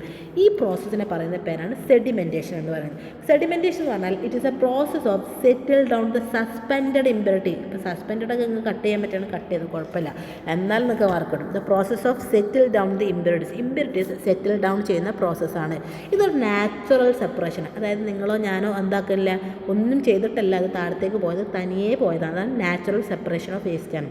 And it include large tank with waste water with kept for 6 to 12 hours without disturbance. അതായത് ഇപ്പോൾ പറഞ്ഞ പോലെ തന്നെ 6 മുതൽ 12 മണിക്കൂർ വരെ ഒരു ഡിസ്റ്റർബൻസും ഇല്ലാതെ ഒരു വലിയ ടാങ്കിൽ വേസ്റ്റ് വെള്ളം കണ്ടെയ്ൻ ചെയ്യണം എന്നുള്ളതാണ്. അപ്പോൾ എന്തായി മാറും? ഇവിടെ സംഭവിക്കുന്നത് ആ ഇമ്പ്യൂരിറ്റീസ് എവിടെ കാണും? ഈ separate at the bottom of the tank. ആ ടാങ്കിൻ്റെ ബോട്ടത്തിൽ കാണപ്പെടുന്നു. ഇതാണ് എന്ത് പറയുന്നത്? സെഡിമെൻറ്റേഷൻ എന്ന് പറയുന്നത്. ഇനി സെഡിമെൻറ്റ് കഴിയുമ്പോൾ ഈ വെള്ളത്തിനെ നമ്മൾ എന്താക്കി മാറ്റും? ഈ വെള്ളത്തിനെ നമ്മൾ വേറൊരു ടാങ്കിലേക്ക് മാറ്റും, അല്ലേ? വേറൊരു ടാങ്കിലേക്ക് മാറ്റും. ഇപ്പോൾ ഉള്ള വെള്ളം എന്ന് പറഞ്ഞു കഴിഞ്ഞാൽ ക്ലീൻ അല്ല, എന്നാൽ എന്നാൽ ചളിവെള്ളമല്ല, അതൊരു ഒരു ഇൻ്റർമീഡിയറ്റ് സ്റ്റേജിലാണ്. എന്നാൽ കളറൊക്കെ മാറ്റണ്ടാവും, അങ്ങനെയുള്ള വെള്ളമാണ്. ഈ വെള്ളത്തിനെ നമ്മളിലാണ് കൊയാഗുലേഷൻ നടത്തുന്നത്. അതാണ് ഇവിടെയുള്ള ഇതിന് കളർ ചേഞ്ച് വരാൻ കാരണം ഇതിലുള്ള ഇമ്പ്യൂരിറ്റീസ് ആണല്ലോ. ഈ ഇമ്പ്യൂരിറ്റീസിനെ നമ്മൾ കട്ട പിടിപ്പിക്കും. അതിന് വേണ്ടിയിട്ട് നമ്മൾ എന്ത് ആഡ് ചെയ്യും? കെമിക്കൽസ് ആഡ് ചെയ്യും. ഇപ്പോൾ കെമിക്കലിൻ്റെ സഹായത്തോടു കൂടി ഇതിലുള്ള ഇമ്പ്യൂരിറ്റീസ് നമ്മൾ കട്ട പിടിപ്പിക്കും. ഈ കട്ട പിടിപ്പിക്കുന്നതിനെ പറയുന്ന പേരാണ് coagulation. So it is a process of settle down of impurities by using chemicals ഉപയോഗിച്ചുകൊണ്ട് ഇമ്പ്യൂരിറ്റീസിനെ സെറ്റിൽ ഡൗൺ ചെയ്യിപ്പിക്കുന്ന പ്രോസസ്സാണ് യഥാർത്ഥത്തിൽ കൊയാഗുലേഷൻ എന്ന് പറയുന്നത്.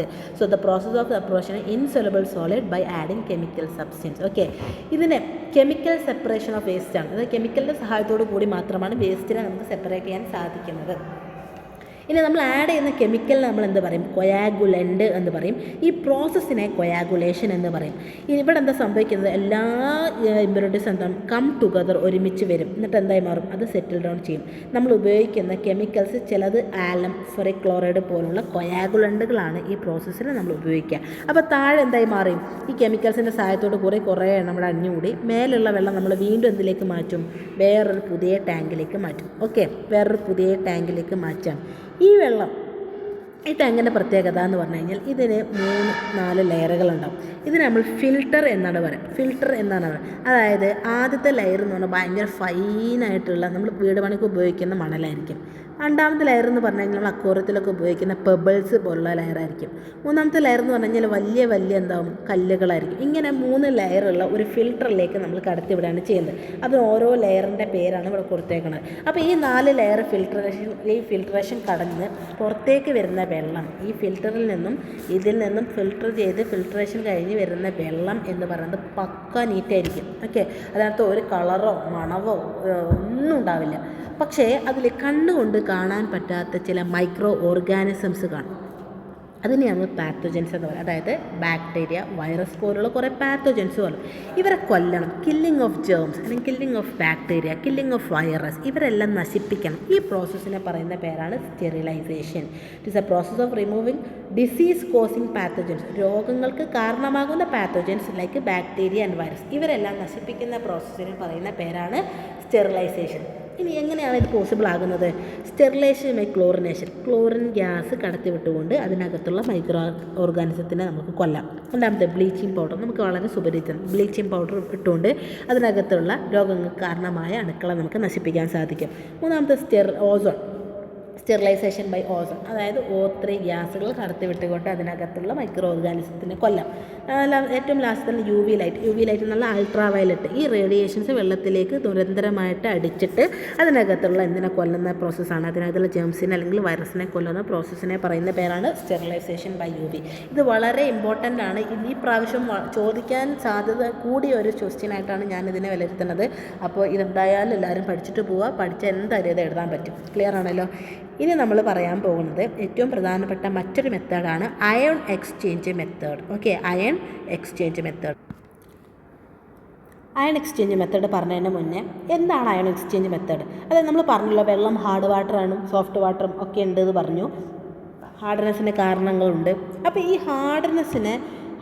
ഹാർഡ് വാട്ടറിൽ നിന്നും ഹാർഡ്നെസ്സിന് കാരണമായിട്ടുള്ളവരെ ഒഴിവാക്കുന്ന പ്രോസസ്സാണ് സോഫ്റ്റണിങ് എന്ന് ഞാൻ മുന്നേ പറഞ്ഞു, അല്ലേ?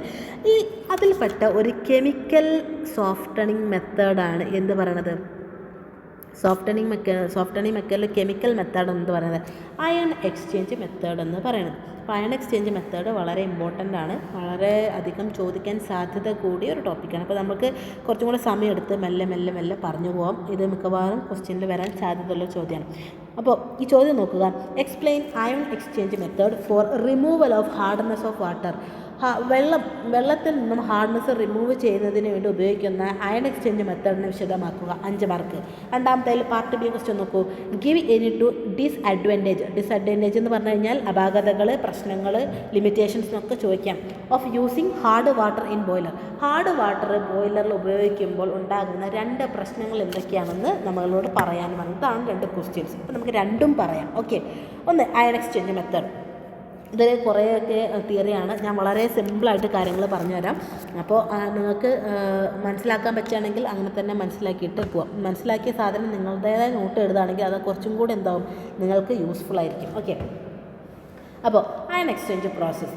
ഈ അയൺ എക്സ്ചേഞ്ചിൽ നടക്കുന്നത് ഈ വെള്ളത്തിലുള്ള ഹാർഡ്നെസ്സിന് കാരണമായിട്ടുള്ള കാൽഷ്യം 2+ മഗ്നീഷ്യം 2+ റിമൂവ് ചെയ്യുന്നതാണ്. എന്തുപയോഗിച്ചിട്ടാണ്? റെസിൻസ് എന്ന് പറഞ്ഞാൽ ഒന്നുമല്ല, കെമിക്കലാണ്. അപ്പോൾ കെമിക്കൽ ഉപയോഗിച്ചുകൊണ്ട് വെള്ളത്തിൻ്റെ ഹാർഡ്നെസ്സിന് കാരണമായിട്ടുള്ള കാൽഷ്യം 2+ മഗ്നീഷ്യം 2+ റിമൂവ് ചെയ്യുന്ന ഒരു പ്രോസസ്സിനെ പറയുന്ന പേരാണ് അയൺ എക്സ്ചേഞ്ച് പ്രോസസ്സ് എന്ന് പറയുന്നത്. ഈ പ്രോസസ്സ് 2 യൂണിറ്റുകളിലാണ് നടക്കുന്നത്. ഇതാണ് പിക്ചറിൽ നോക്കാം. 2 യൂണിറ്റിലാണ് നടക്കുന്നത്. ഒന്നാമത്തെ യൂണിറ്റ് ഇത്, രണ്ടാമത്തെ യൂണിറ്റ് ഇത്. ഒന്നാമത്തെ യൂണിറ്റിനെ കാറ്റയോൺ എക്സ്ചേഞ്ച് യൂണിറ്റ് എന്ന് പറയും. ഇതിനെന്താ പറയുക? കാറ്റയോൺ എക്സ്ചേഞ്ച് യൂണിറ്റ് എന്ന് പറയും. ഇതിനെ നമ്മൾ ആനിയോൺ എക്സ്ചേഞ്ച് യൂണിറ്റ് എന്ന് പറയും. ഈ 2 യൂണിറ്റുകളാണ് നടക്കാൻ പോകുന്നത്. ക്ലിയർ? ഇവിടെ കാറ്റയോൺ എക്സ്ചേഞ്ച് യൂണിറ്റ്, കാറ്റയോൺ എന്ന് പറഞ്ഞു കഴിഞ്ഞാൽ പോസിറ്റീവ് ചാർജാണ്, ആനിയോൺ എന്ന് പറഞ്ഞാൽ നെഗറ്റീവ് ചാർജാണ്, അതറിയാലോ. അപ്പോൾ കാറ്റയോൺ എക്സ്ചേഞ്ച് യൂണിറ്റിൽ നടക്കുന്നത് ഹാർഡ്നെസ്സിന് കാരണമായിട്ടുള്ള പോസിറ്റീവ് അയോൺസുകളെ ഒഴിവാക്കലാണ്, removing of positive ions. Anion exchange റിസൾട്ടിൽ നടക്കുന്നത് ഹാർഡ്നെസ്സിന് കാരണമായിട്ടുള്ള നെഗറ്റീവ് അയോൺസുകൾ റിമൂവ് ചെയ്യുന്നതാണ്. അപ്പോൾ ഇവരെ ഒന്നിൽ വെച്ച് പോസിറ്റീവ് ചാർജുകൾ, ഹാർഡ്നെസ്സിന് കാരണമായിട്ടുള്ള പോസിറ്റീവ് ചാർജുകളെല്ലാം ഇവിടെ വെച്ച് റിമൂവ് ആവും. ഇവിടെ വെച്ചിട്ട് രണ്ടാമത്തിൽ വെച്ചിട്ട് ഹാർഡ്നെസ്സിന് കാരണമായിട്ടുള്ള നെഗറ്റീവ് ചാർജുകളെല്ലാം റിമൂവ് ആവും. പുറത്തേക്ക് വരുന്ന വെള്ളത്തിൽ ഹാർഡ്നെസ്സിന് കാരണമായിട്ടുള്ള പോസിറ്റീവും നെഗറ്റീവും ചാർജുകൾ ഒരു അയോൺസും ഉണ്ടാവില്ല. ഇതാണ് പ്രോസസ്സ്. ഇതാണ് ക്ലിയർ ആയല്ലോ? ഓക്കെ, പ്രോസസ്സിലേക്ക് പോകാം. ഒന്നാമത്തെ പ്രോസസ്സ് നമ്മൾ ഹാർഡ് വാട്ടർ, റോ വാട്ടർ എന്ന് പറഞ്ഞാൽ ഉദ്ദേശിക്കുന്നത് ഹാർഡ് വാട്ടറിലാണ്. ഹാർഡ് വാട്ടറിൽ ഹാർഡ്നെസ്സിന് കാരണമായിട്ട് ആരൊക്കെയുണ്ട്? കാൽഷ്യം 2+ ഉണ്ട്, മഗ്നീഷ്യം 2+ ഉണ്ട്, ക്ലോറിൻ ഉണ്ട്, സൾഫേറ്റുകളുണ്ട്. ഇതെല്ലാം അടങ്ങിയിട്ടുള്ള വെള്ളമാണ് നമ്മുടെ ആദ്യത്തെ യൂണിറ്റിലേക്ക് നമ്മൾ പാസ് ചെയ്തത്. ഓക്കെ, അപ്പോൾ ഇവിടെ നമ്മൾ പറഞ്ഞു കാറ്റയോൺ എക്സ്ചേഞ്ച് യൂണിറ്റ് അല്ലെങ്കിൽ കോളം എന്ന് പറയും. ഇവിടെ വെച്ചിട്ട് പോസിറ്റീവ് ചാർജുകൾ റിമൂവ് ചെയ്യണം. ആരാണ് ഇവർ റിമൂവ് ചെയ്യുന്നത്? കെമിക്കൽസാണ്. അതിന് നമ്മൾ റെസിൻ എന്ന് പറയും. അതാണ് ഈ ചാർജ്. ഇവിടെയാണിത് കാറ്റയോൺ എക്സ്ചേഞ്ച് റെസിൻ, അതായത് കാറ്റയോൺസിനെ എക്സ്ചേഞ്ച് ചെയ്യുന്ന കെമിക്കൽസിനാണ് ഇവിടെ ഉള്ളത്. ഓക്കെ ആണല്ലോ? ഇവിടെ ഈ റെസിനായിട്ട് നമ്മൾ ഉപയോഗിക്കുന്നത് RCOOH എന്ന് പറയുന്ന കെമിക്കലിനാണ്. RCOOH എന്ന് പറയുന്ന കെമിക്കലിനാണ്. ഇനി രണ്ടാമത്തെ കോളത്തിൽ വെച്ചിട്ട് ആനിയോൺ എക്സ്ചേഞ്ച്, ഇവിടെയാണ് ഇന്ന് നടക്കുന്നത് ഈ സെപ്പറേഷൻ അല്ലെങ്കിൽ ഈ റിമൂവലിംഗ് പ്രോസസ്സ് നടക്കുന്നത്. ഇവിടെയും നമ്മുടെ ആനിയോൺ എക്സ്ചേഞ്ച് റെസിൻ അഥവാ കെമിക്കലുണ്ട്. ഈ കെമിക്കലാണ് RNH2OH. ഇത്രയും മിനിമം അറിഞ്ഞിരിക്കുക. ഇത്രയും മിനിമം എന്താ പറയുക, ചിത്രം വരക്കുമ്പോൾ നമ്മൾ ചിത്രത്തിൽ വരച്ച് വെക്കുക. അന്ന് cation exchange column, anion exchange column, cation exchange resin, anion exchange resin, അതിൻ്റെ പേര്. മിനിമം ഇത്ര. മേലെന്ന് ഹാർഡ് വാട്ടർ. അപ്പോൾ ഇത്രയും പ്രോസസ്സ് ക്ലിയർ ആയല്ലോ? ഇനി നോക്കാം. നമ്മൾ ഹാർഡ് വാട്ടർ ഇതിലൂടെ പോയി ഇങ്ങോട്ടേക്ക് വരുന്ന സമയത്ത് ഇവിടെ എന്തുണ്ട്? കാറ്റയോൺ എക്സ്ചേഞ്ച് റെസിൻസ് ഉണ്ട്. ഇവരുടെ പ്രത്യേകത ഈ ഹാർഡ് വാട്ടറിലുള്ള പോസിറ്റീവ് ചാർജുകളെ മാത്രം നോക്കി അറ്റാക്ക് ചെയ്യുക എന്നുള്ളതാണ്. അറ്റാക്ക് ചെയ്യും? ഇയാൾ അറ്റാക്ക് ചെയ്യും. ഇവിടെ നോക്കുക, RCOOH എന്ന് പറയുന്ന നമ്മുടെ കാറ്റയോൺ എക്സ്ചേഞ്ച് റെസിൻ. ഈ വെള്ളത്തിലുള്ള പോസിറ്റീവ് ചാർജുകൾ ആരൊക്കെയാണ്? കാൽഷ്യം 2+, മഗ്നീഷ്യം 2+ ആണ്. കാൽഷ്യം 2+നെ അറ്റാക്ക് ചെയ്യാം. അല്ലെങ്കിൽ ആരറ്റാക്ക് ചെയ്യും? RCOH എന്ന് പറയുന്ന കെമിക്കൽ ഈ വെള്ളത്തിനകത്തുള്ള മഗ്നീഷ്യം 2+നെ അറ്റാക്ക് ചെയ്യാം. ഇവിടെ അറ്റാക്ക് ചെയ്ത് കഴിഞ്ഞാൽ ഇവിടെ എന്ത് നടക്കണം? എക്സ്ചേഞ്ച് നടക്കണം. അതായത് ഒന്ന് കൊടുത്ത് ഒന്ന് വാങ്ങണം. ഈ H+നെ വെള്ളത്തിലേക്ക് കൊടുത്ത് കാൽഷ്യം 2+നെ ഇവരിങ്ങനെ മാറും. RCOOHന് പകരം ആര് ഇവിടെ കയറിയിരിക്കും? കാൽഷ്യം കയറിയിരിക്കും. ഇവിടെ എന്താ? ട്വൈസായി മാറും. പുറത്തേക്ക് ആര് പോവും? H+ പോവും. ഇവിടെ അത് തന്നെ, ഇവിടെ എച്ചിന് അങ്ങോട്ടേക്ക് എക്സ്ചേഞ്ച് ചെയ്യും, മഗ്നീഷ്യത്തിന് ഇങ്ങോട്ടേക്ക് എക്സ്ചേഞ്ച് ചെയ്യും. അപ്പോൾ ഇവിടെ എന്ത് സംഭവിക്കും? RCOOHന് പകരം മഗ്നീഷ്യം കയറിയിരിക്കും. മഗ്നീഷ്യത്തിന് 2 ഇത് നമ്മൾ ബാലൻസ് ചെയ്യും. പുറത്തേക്ക് ചാടും? H+ പുറത്തേക്ക് ചാടും. അപ്പോൾ ഇവിടെ നിർത്തിയ വെള്ളത്തിൽ, ഇവിടെ നിന്ന് ഈ എക്സ്ചേഞ്ച് പരിപാടികൾ കഴിഞ്ഞ് ഇതിൽ നിന്നും പുറത്തേക്ക് പോകുന്ന വെള്ളത്തിൽ ആരുണ്ടാവില്ല? ഈ കാൽഷ്യം ഉണ്ടാവില്ല, ഈ മഗ്നീഷ്യം ഉണ്ടാവില്ല. അതിനകത്ത് ആരേ ഉണ്ടാവുള്ളൂ? പിന്നെ അതിനകത്ത് ക്ലോറിൻ ഉണ്ടാകും, സൾഫേറ്റുകൾ ഉണ്ടാകും. ഇയാളിൽ നിന്നും പുറത്ത് വിട്ട ഒരു H+ ഉണ്ടാവും. അപ്പോൾ ക്ലോറിനും സൾഫേറ്റും H+ ഉള്ള വെള്ളം അടുത്ത കോളത്തിലേക്ക് നമ്മൾ പാസ് ചെയ്ത് വിടും. അങ്ങനെ അടുത്ത കോളത്തിലേക്ക് എത്തും. ആരൊക്കെയുണ്ട്? SO4 2- ഉണ്ട്, ക്ലോറിനുണ്ട്, പിന്നെ ഒരു H+ ഉണ്ടാവും. ഇവരെന്താവും ഈ കോളത്തിലൂടെ ഇങ്ങനെ കടന്നു പോകും. അപ്പോൾ ഇവിടെ ഒരു പ്രത്യേകത, ഇവരുടെ പ്രത്യേകത ഇതിനകത്തുള്ള നെഗറ്റീവ് ചാർജുകൾ മാത്രമേ അറ്റാക്ക് ചെയ്യുള്ളൂ, ഇതിനകത്തുള്ള റെസിൻ അറ്റാക്ക് ചെയ്യുള്ളൂ. ഇപ്പോൾ ഉള്ള റെസിൻ ആരാണ്? RNH2OH ആണല്ലോ. RNH2 ആരൊക്കെ അറ്റാക്ക് ചെയ്യുള്ളൂ? നെഗറ്റീവ് ചാർജ് ആരൊക്കെ? ഒന്ന് Cl ആണ്. രണ്ടാമത്തെ ആരാ? RNH2OH. രണ്ടാമത്തെ നെഗറ്റീവ് ചാർജ് ആരാണ്? SO4 2- ആണ് ആണല്ലോ. അപ്പോൾ ഇവരെ അറ്റാക്ക് ചെയ്ത് കഴിഞ്ഞാൽ എന്താവും? ഈ OHനെ ഇങ്ങോട്ടേക്ക് കൊടുത്തിട്ട് Cl- കയറിയിരിക്കും. അപ്പോൾ എന്താവും? RNH2Cl പ്ലസ് OH- പുറത്തേക്ക് ചാടും. ഇനി ഇതിൻ്റെ കേസിലോ RNH2 ഈ OHന് പകരം ആര് കയറിയിരിക്കും? SO4 കയറിയിരിക്കും. ആര് പുറത്തേക്ക് ചാടും? OH- പുറത്തേക്ക് ചാടും. ഇതാണ് ഇവിടെ നടക്കുന്ന പ്രോസസ്സ്. അപ്പോൾ അതിനെ നമ്മൾ സമ്മറൈസ് ചെയ്ത് വെച്ചിട്ടുണ്ട് ഇങ്ങനെ. ഒന്നാമത്തെ കോളത്തിലേക്ക് ഹാർഡ് വാട്ടർ ഉണ്ടാകും, കടന്നു വരുന്നു. ആ ഹാർഡ് വാട്ടർ ഉണ്ടാകും ഈ കോളത്തിലൂടെ കടന്നു പോകും. അവിടെ റെസിൻ ഉണ്ടാകും. ആ റെസിൻ എന്താവും? H+നായിട്ട് കാൽഷ്യം 2+നെയും മഗ്നീഷ്യം 2+നെയും എന്താവും? എക്സ്ചേഞ്ച് ചെയ്യും. അതിൻ്റെ ഇക്വേഷൻസ് ആ വാട്ടറിൽ നിന്നും നെക്സ്റ്റ് കോളത്തിലേക്ക് നമ്മൾ ആ വാട്ടറിനെ മൂവ് ചെയ്യിപ്പിക്കും. നെക്സ്റ്റ് കോളത്തിൽ എന്താണ്? Cl- SO4 2- H+ ആയതുണ്ടാവും. അത് ആ റെസിനിലൂടെ ആ കോളത്തിലൂടെ കടന്നു പോകും. റെസിൻ അവരൊക്കെ അറ്റാക്ക് ചെയ്യും. ആരൊക്കെ എക്സ്ചേഞ്ച് ചെയ്യും? Cl- SO4 2- എക്സ്ചേഞ്ച് ചെയ്യും. ഇതിൽ നിന്നും പുറത്ത് വരുന്ന വെള്ളത്തിൽ, രണ്ടാമത്തെ കോളത്തിൽ നിന്നും പുറത്ത് വരുന്ന വെള്ളത്തിൽ എന്താ സംഭവിക്കുന്നത്? നോക്കൂ,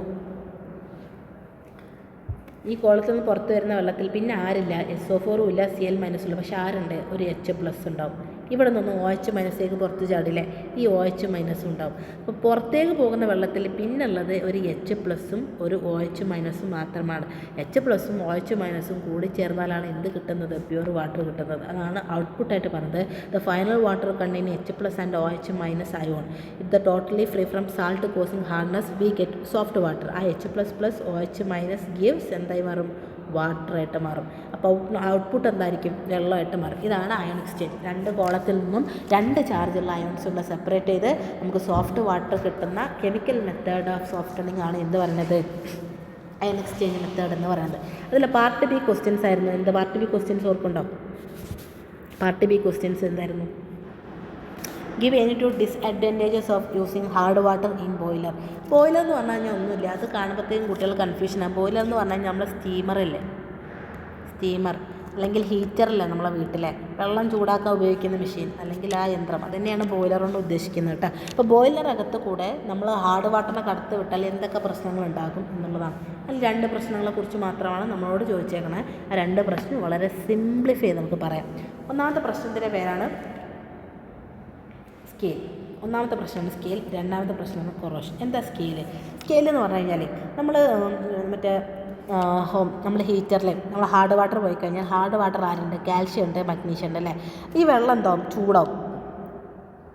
ചൂടായി കഴിഞ്ഞാൽ വെള്ളം എന്താവും? ഇവാപറേഷൻ സംഭവിക്കും, നീരാവിയായിട്ട് മാറും. അപ്പോൾ സ്വാഭാവികമായിട്ട് അതിലുള്ള വെള്ളത്തിൻ്റെ എമൗണ്ട് കുറയും. അപ്പോൾ ഈ ഇമ്പ്യൂരിറ്റീസുകൾക്ക് ആ വെള്ളത്തിൽ കൂടെ ഒഴുകാൻ സാധിക്കാതെ വരികയും ഇവർ അതിൻ്റെ പൈപ്പുകളിലും സ്ക്രൂവിൻ്റെ ഒക്കെ സെൻറ്ററിലൊക്കെ ഡെപ്പോസിറ്റ് ചെയ്യപ്പെടും. ആ ഡെപ്പോസിഷനെയാണ്, ആ deposit impurities in boiler by heating of water, അതിനെയാണ് എന്താ പറയുന്നത്? സ്കെയിൽ എന്ന് പറയുന്നത്. അപ്പോൾ ചൂടാക്കുന്നതിൻ്റെ ഫലമായിട്ട് ഹാർഡ് വാട്ടറിലെ ഇമ്പ്യൂരിറ്റീസ് ഡെപ്പോസിറ്റ് ചെയ്യുന്നതിനെ പറയുന്ന പേരാണ് എന്ത് പറയുന്നത്? സ്കെയിൽസ് എന്ന് പറയുന്നത്. ഇതിൻ്റെ കാരണം എന്താണ്? അതിനകത്ത് കാൽഷ്യം മഗ്നീഷ്യം ഉള്ളതുകൊണ്ടാണ്. അവരെന്താവില്ല, അത് ഹോട്ട് വാട്ടർ ഡിസോൾവ് ചെയ്യാത്തവരാണ്. അതുകൊണ്ട് തന്നെ അവരെന്താവും? അവിടെ ഇവിടേക്കായിട്ട് ഡെപ്പോസിറ്റ് ചെയ്യപ്പെടും. അതിനെയാണ് സ്കെയിൽ എന്ന് പറയുന്നത്. രണ്ടാമത്തത് കൊറോഷൻ. കൊറോഷൻ എന്ന് പറയുന്നത് ഇറ്റ്സ് എ ഡാമേജ് അല്ലെങ്കിൽ അതിലെ ഡാമേജ് ഓഫ് മെറ്റൽ സർഫസ്. ഒരു മെറ്റൽ സർഫസ് ഡാമേജ് ആവുന്നതിനെ പറയുന്ന പേരാണ് എന്ത് പറയുന്നത്? കൊറോഷൻ എന്ന് പറയുന്നത്. ഇവിടെ സംഭവിക്കുന്നതെന്ന് വെച്ചാൽ ഹാർഡ് വാട്ടർ നമ്മുടെ ബോയിലറിലൂടെ കടന്നു പോകുമ്പോൾ ചൂടാവുകയും ചൂടാകുന്നതിൻ്റെ ഫലമായിട്ട് കാർബൺ ഡൈ ഓക്സൈഡും ഓക്സിജനൊക്കെ മഗ്നീഷ്യത്തിനോടും കാൽഷ്യത്തിനൊക്കെ റിയാക്ട് ചെയ്തിട്ട് ഒന്നുകിൽ കാർബോണിക് ആസിഡുകളോ അല്ലെങ്കിൽ ഹൈഡ്രോക്ലോറിക് ആസിഡുകളോ ഉണ്ട്. അതായത് ആസിഡിൻ്റെ പ്രൊഡക്ഷൻ ചെറിയ തോതിൽ എവിടെ വെച്ച് നടക്കും? ഈ ബോയിലറിനകത്ത് വെച്ച് നടക്കും. ആസിഡ് ഉണ്ടായിക്കഴിഞ്ഞ് കഴിഞ്ഞാൽ ആ മെറ്റലിൻ്റെ സർഫസ്, അതായത് നമ്മളെ പൈപ്പൊക്കെ ഇരുമ്പാവുമല്ലോ, ആ ഇരുമ്പിൻ്റെ അല്ലെങ്കിൽ അയണിൻ്റെ മെറ്റൽ സർഫസിൽ ഡാമേജ് സംഭവിക്കും. അതിനെയാണ് നമ്മൾ എന്ത് പറയണത്? കൊറോഷൻ എന്ന് പറയുന്നത്. അപ്പോൾ ഇതാണ് പ്രധാനപ്പെട്ട രണ്ട് പ്രശ്നങ്ങൾ. എന്തിൻ്റെ? ഹാർഡ് വാട്ടറിൻ്റെ പ്രശ്നം. എവിടെ ഉണ്ടാകുന്ന പ്രശ്നങ്ങളാണ്? ബോയിലറിൽ കൂടെ ഈ ഹാർഡ് വാട്ടർ കടന്നു പോകുമ്പോൾ ഉണ്ടാകുന്ന രണ്ട് പ്രശ്നങ്ങൾ ഇതൊക്കെയാണ്. ഒന്ന് സ്കെയിലും, രണ്ട് കൊറോഷനും. ക്ലിയർ ആയെന്ന് വിചാരിക്കണം. ഇനി നമ്മൾ ഡിസ്കസ് ചെയ്യുന്നത് മൂന്നാമത്തെ മൊഡ്യൂളിലുള്ള നമ്മൾ വളരെ കണ്ട് സുപരിചിതമുള്ള 2-3 ക്വസ്റ്റ്യൻസിനെ കുറിച്ചാണ്. ഓക്കെ, അപ്പോൾ നമ്മൾ ഡിസ്കസ് ചെയ്യുന്നത് എന്താണ് തെർമോപ്ലാസ്റ്റിക് പോളിമറും എന്താണ് തെർമോസെറ്റിംഗ് പോളിമർ, ഇവർ തമ്മിൽ ഡിഫറൻഷ്യേറ്റ് ചെയ്യാനാണ്. ഓക്കെ, തെർമോപ്ലാസ്റ്റിക് പോളിമേഴ്സ് എന്ന് പറഞ്ഞു കഴിഞ്ഞാൽ അവരെന്താണ്? അപ്പോൾ അവ നമുക്ക് റീസൈക്കിൾ ചെയ്യാം. നമുക്ക് ചൂടാക്കി വേറൊരു ഇപ്പോൾ നമ്മുടെ പൈപ്പൊക്കെ കൊണ്ടുപോയിട്ട് വീണ്ടും പാവകളാക്കിയിട്ട് കൊണ്ടുവരില്ല, എന്നാൽ റീസൈക്കിൾ ചെയ്യാമെന്ന് പറയുന്നത്. അപ്പോൾ ആ റീസൈക്കിൾ ചെയ്യാൻ പറ്റുന്ന പോളിമേഴ്സിനെ പറയുന്ന പേരാണ് തെർമോപ്ലാസ്റ്റിക് പോളിമേഴ്സ് എന്ന് പറയുന്നത്. ഇതുണ്ടാകുന്നത് അഡീഷൻ പോളിമറൈസേഷൻ എന്ന് പറയുന്ന ടെക്നിക്ക് അല്ലെങ്കിൽ ആ ഒരു മെത്തേഡ് വഴിയാണ്. ഇവർ പരമാവധി ലീനിയർ എന്ന് പറഞ്ഞാൽ നീണ്ടു പോകുന്നതായിരിക്കും എന്തുണ്ടാവുക ഇവരുടെ സ്ട്രക്ചർ എന്ന് പറയുന്നത്. ഇവരെന്ന് പറഞ്ഞാൽ ചൂടാക്കി കഴിഞ്ഞാൽ അപ്പോൾ സോഫ്റ്റാവും. അപ്പോൾ ചൂടാക്കി സോഫ്റ്റായിട്ട് പല പല രീതിയിലേക്ക് നമ്മൾ മോൾഡ് ചെയ്യും. അതാണ് അങ്ങനെയുള്ള പ്ലാസ്റ്റിക്കുകൾ അല്ലെങ്കിൽ അങ്ങനെയുള്ള പോളിമേഴ്സിനെ പറയുന്ന പേരാണ് തെർമോപ്ലാസ്റ്റിക് പോളിമർ. അതിന് ഉദാഹരണം PVC, പോളിവിനൽ ക്ലോറൈഡ്, പോളിസ്റ്റൈറിൻ ഇങ്ങനെയുള്ള പോളിമേഴ്സ് എല്ലാം അതിന് ഉദാഹരണമാണ്. രണ്ടാമതാണ് തെർമോസെറ്റിംഗ് പോളിമർ. ഇപ്പോൾ നമ്മൾ റീസൈക്കിൾ ചെയ്യാൻ പറ്റാത്ത, ഫോർ എക്സാമ്പിൾ നമ്മളുടെ സ്വിച്ചിൻ്റെ ബോർഡിൻ്റെ അതെല്ലാം എന്താണ് ഒരു ടൈപ്പ് ഓഫ് പോളിമർ, അതൊന്നും നമുക്ക് റീസൈക്കിൾ ചെയ്യാൻ പറ്റില്ല. അങ്ങനെ റീസൈക്കിൾ ചെയ്യാൻ പറ്റാത്ത പോളിമറിനെ പറയുന്ന പേരാണ് തെർമോസെറ്റിംഗ് പോളിമർ എന്ന് പറയുന്നത്. ഇത് കണ്ടൻസേഷൻ പോളിമറൈസേഷൻ എന്ന് പറയുന്ന ടെക്നിക്ക് വഴിയാണ് ഇവർ ഫോം ചെയ്യുന്നത്. ഇവർ ക്രോസ് ലിങ്ക്ഡ് ആണ്, അതായത് ഇവർക്ക് സ്ട്രക്ചറൊന്നും ഉണ്ട് ഇങ്ങനെ ഒരു സ്ട്രക്ചർ ഇല്ലാത്ത ഭയങ്കരമായിട്ട് ക്രോസ് ആയിട്ടൊക്കെ പോകുന്ന അല്ലെങ്കിൽ ക്രോസ് ലിങ്ക്ഡ് പരസ്പരം ഇതായിരിക്കും പല രീതിയിൽ. ഇത് ലീനിയർ ആണെന്ന് പറയുമ്പോൾ അത് ക്രോസ് ലിങ്ക്ഡ് എന്ന് പറഞ്ഞാൽ പല രീതിയിലേക്കായിരിക്കും ഇതിൻ്റെ സ്ട്രക്ചറൽ ഫോർമാറ്റ് ഉണ്ടാവുക. ഇതെന്ന് പറഞ്ഞു കഴിഞ്ഞാൽ ചൂടാക്കി കഴിഞ്ഞാൽ അപ്പോൾ ഹാർഡാവും. അങ്ങനെയുള്ള മെറ്റീരിയലാണ്. ഇതിന് ഉദാഹരണമാണ് ബാക്ക് ലൈറ്റ്, മെൽമാക്ക് പോലുള്ള പോളിമേഴ്സ് എല്ലാം അതിന് ഉദാഹരണമാണ്. ഈ ക്വസ്റ്റ്യൻ പലപ്പോഴായിട്ട് കണ്ടുവന്നിട്ടുണ്ട്, ഒന്ന് ശ്രദ്ധിച്ച് പഠിക്കുക കേട്ടോ. മറ്റൊരു പ്രധാനപ്പെട്ട ക്വസ്റ്റ്യനാണ് കാർബൺ നാനോ ട്യൂബ്. നമുക്കറിയാം നാനോ മെറ്റീരിയൽ വളരെ പ്രധാനപ്പെട്ട ഒരു പോർഷനാണ്. അതിനകത്ത് എന്തായാലും ക്വസ്റ്റ്യൻസ് ഉണ്ടാകും. അതിൻ്റെ അപ്ലിക്കേഷനോ അല്ലെങ്കിൽ എന്താണെന്നോ ചോദിച്ചിട്ട് എന്തായാലും അതിനകത്ത് എന്തായാലും ക്വസ്റ്റ്യൻസ് ഉണ്ടാകും. അതിൽ പ്രധാനപ്പെട്ട് വരാൻ സാധ്യതയുള്ള ക്വസ്റ്റ്യനാണ് കാർബൺ നാനോ ട്യൂബ് രണ്ടായിട്ട് തരംതിരിച്ചിട്ടുണ്ടോ. ഒന്ന് single walled carbon nanotube, രണ്ടാമത് multi walled carbon nanotube. ഇവരുടെ നമ്മൾ ഡിഫറൻഷ്യേറ്റ് ചെയ്യണം. അപ്പോൾ SWCND, S എന്ന് പറഞ്ഞാൽ സിംഗിൾ, W എന്ന് പറഞ്ഞാൽ വാൾ, C എന്ന് പറഞ്ഞാൽ കാർബൺ, N എന്ന് പറഞ്ഞാൽ നാനോ, T എന്ന് പറഞ്ഞാൽ ട്യൂബ്. അപ്പോൾ multi walled carbon nano tube, single walled carbon nano tube and multi walled carbon nano tube. ഇങ്ങനെയാണ് നമ്മളതിനെ മനസ്സിലാക്കുന്നത്. അപ്പോൾ single walled carbon nanotube എന്ന് പറഞ്ഞു കഴിഞ്ഞാൽ കാർബണിൻ്റെ ഒരു ഷീറ്റ് നമ്മൾ ഉണ്ടാക്കാമെന്ന് വിചാരിക്കുക. കാർബൺ എലമെൻറ്റിനെ കൊണ്ട് നമ്മളൊരു ഷീറ്റ് ഉണ്ടാക്കുന്നു എന്ന് വിചാരിക്കാം. ഓക്കെ, ഒരു കാർബണിൻ്റെ ഒരു ഷീറ്റ് ഉണ്ടെന്ന് വിചാരിക്കുക. ഈ കാർബണിൻ്റെ ഷീറ്റ് നമ്മൾ റോൾ ചെയ്താൽ എന്താ കിട്ടുക? നമുക്കൊരു സ്ഫെറിക്കൽ സ്ട്രക്ചർ. അതാണ് എന്ത് പറയുന്നത്, ഈ കാർബണിൻ്റെ ഷീറ്റിനെ നമ്മൾ ഗ്രാഫീൻ എന്നാണ് പറയുക. ഈ ഗ്രാഫീനെ നമ്മൾ റോൾ ചെയ്താൽ നമുക്ക് എന്താ കിട്ടുക? ആ കിട്ടുന്ന സാധനം single walled carbon nanotube എന്ന് പറയുന്നത്. So single layer of graphene. ഇതുണ്ടാക്കണം എന്നുണ്ടെങ്കിൽ നമുക്ക് കാറ്റലിസ്റ്റുകളുടെ സഹായമാണ്. കാറ്റലിസ്റ്റ് എന്ന് പറഞ്ഞു കഴിഞ്ഞാൽ കെമിക്കൽസ് ആണ് അല്ലെങ്കിൽ മെറ്റൽസുകളാണ്. അവർ നമ്മളെ കെമിക്കൽ റിയാക്ഷൻ ഫാസ്റ്റ് ആക്കാൻ വേണ്ടിയിട്ട് ഉപയോഗിക്കുന്ന സബ്സ്റ്റൻസുകളാണ്.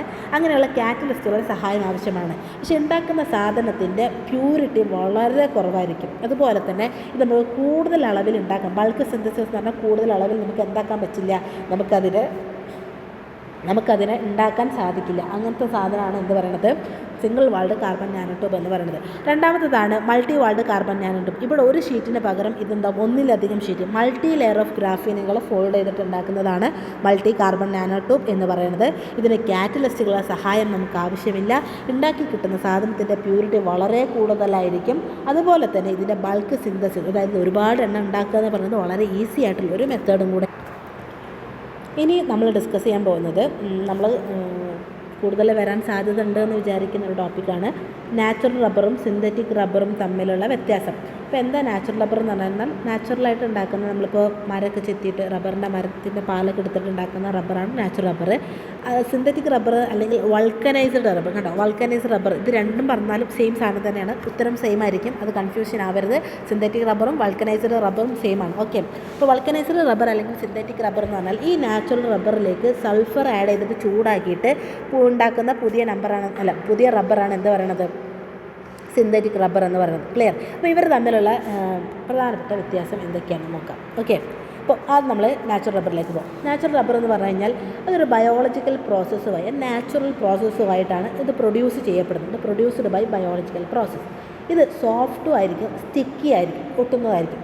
ലോ ടിയർ റെസിസ്റ്റൻസ് എന്ന് പറഞ്ഞു കഴിഞ്ഞാൽ കീറുക, അതായത് പെട്ടെന്നുണ്ടാകും നമ്മളൊരു വലിയൊരു പെട്ടെന്നൊരു ഫോഴ്സ് കൊടുത്തു കഴിഞ്ഞാൽ പെട്ടെന്ന് പൊട്ടിപ്പോവും, കീറിപ്പോവും. ലോ ഇലാസ്റ്റിസിറ്റി, അത് കൂടുതലൊന്നും ഉണ്ടാവില്ല, വലിഞ്ഞ് പോവില്ല. അതായത് ഒരു പരിധി വിട്ട് കഴിഞ്ഞാൽ എന്താവില്ല, അതിന് വലിയാനുള്ള കപ്പാസിറ്റി ഒന്നും ഉണ്ടാവില്ല. And it is obtained from natural resources. Natural ആയിട്ടുള്ള റിസോഴ്സിൽ നിന്നാണ് എന്തുണ്ടാവുന്നത്, നാച്ചുറൽ റബ്ബർ ഉണ്ടാകുന്നത്. മനസ്സിലാക്കി കഴിഞ്ഞാൽ ഒന്നും കാണാതെ പഠിക്കാനില്ല, വളരെ സിമ്പിളായിട്ട് നമുക്ക് എഴുതാൻ പറ്റുന്ന ഒരു ടോപ്പിക്കാണ് കേട്ടോ. ഈ ക്വസ്റ്റ്യനൊക്കെ ഉണ്ടെങ്കിൽ കണ്ണും പൂട്ടിയിട്ട് എഴുതാം. ക്ലിയർ? ഇനി എന്താണ് സിന്തറ്റിക് റബ്ബർ? സിന്തറ്റിക് റബ്ബർ നോക്കുക, അല്ലെങ്കിൽ വൾക്കനൈസ്ഡ് റബ്ബർ. ഇത് പ്രൊഡ്യൂസ് ചെയ്യപ്പെടുന്നത് കെമിക്കൽ പ്രോസസ്സ് വഴിയാണ്. ഇത് ഭയങ്കര ഹാർഡുമായിരിക്കും, നോൺ സ്റ്റിക്കി ആയിരിക്കും, അതായത് ഒട്ടൊന്നുമില്ല, വളരെ നീറ്റായിരിക്കും. ഇതിന് ഹൈ ടിയർ റെസിസ്റ്റൻസ്, വലിയൊരു ഫോഴ്സ് കൊടുത്തു കഴിഞ്ഞാലും പെട്ടെന്നൊന്നും പൊട്ടിപ്പോകാൻ സാധിക്കില്ല, അതായത് അതിനോടുള്ള റെസിസ്റ്റൻസ് കൂടുതലാണ്. ഹൈ ഇലാസ്റ്റിസിറ്റിയാണ്, കൂടുതൽ നമുക്ക് ആവശ്യമായ രീതിയിലേക്കെല്ലാം അതിനെ വലിച്ചു നീട്ടി അതിനെ മോൾഡ് ചെയ്യാൻ വളരെ എളുപ്പത്തിൽ സാധിക്കും എന്നുള്ളതാണ് അതിൻ്റെ പ്രത്യേകത.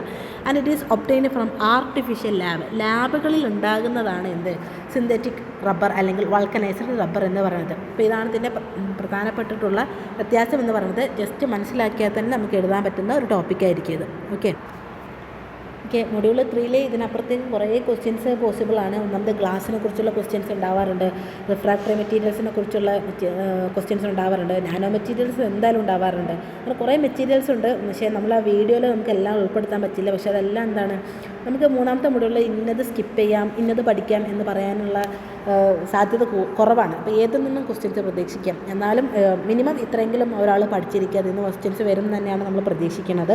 ഓക്കെ, ഇനി നമ്മൾ 4ാമത്തെ മൊഡ്യൂളിലേക്ക് പോവാണ്. 4ാമത്തെ മൊഡ്യൂൾ വളരെ ഇമ്പോർട്ടൻ്റ് ആയിട്ടുള്ള ഒരു ചാപ്റ്ററാണ്. അപ്പോൾ നമുക്ക് വളരെ മെല്ലെ പറഞ്ഞു പോവാം. ഓക്കെ, അപ്പോൾ ഞാൻ മനസ്സിലാക്കുന്നത് എന്താണെന്ന് വെച്ച് കഴിഞ്ഞാൽ നമ്മൾ 4 മൊഡ്യൂളുകളിൽ 2ാമത്തെ മൊഡ്യൂളും 4ാമത്തെ മൊഡ്യൂളായിരിക്കും കുറച്ചും കൂടെ നിങ്ങൾ ഫോക്കസ് ചെയ്യേണ്ടി വരിക.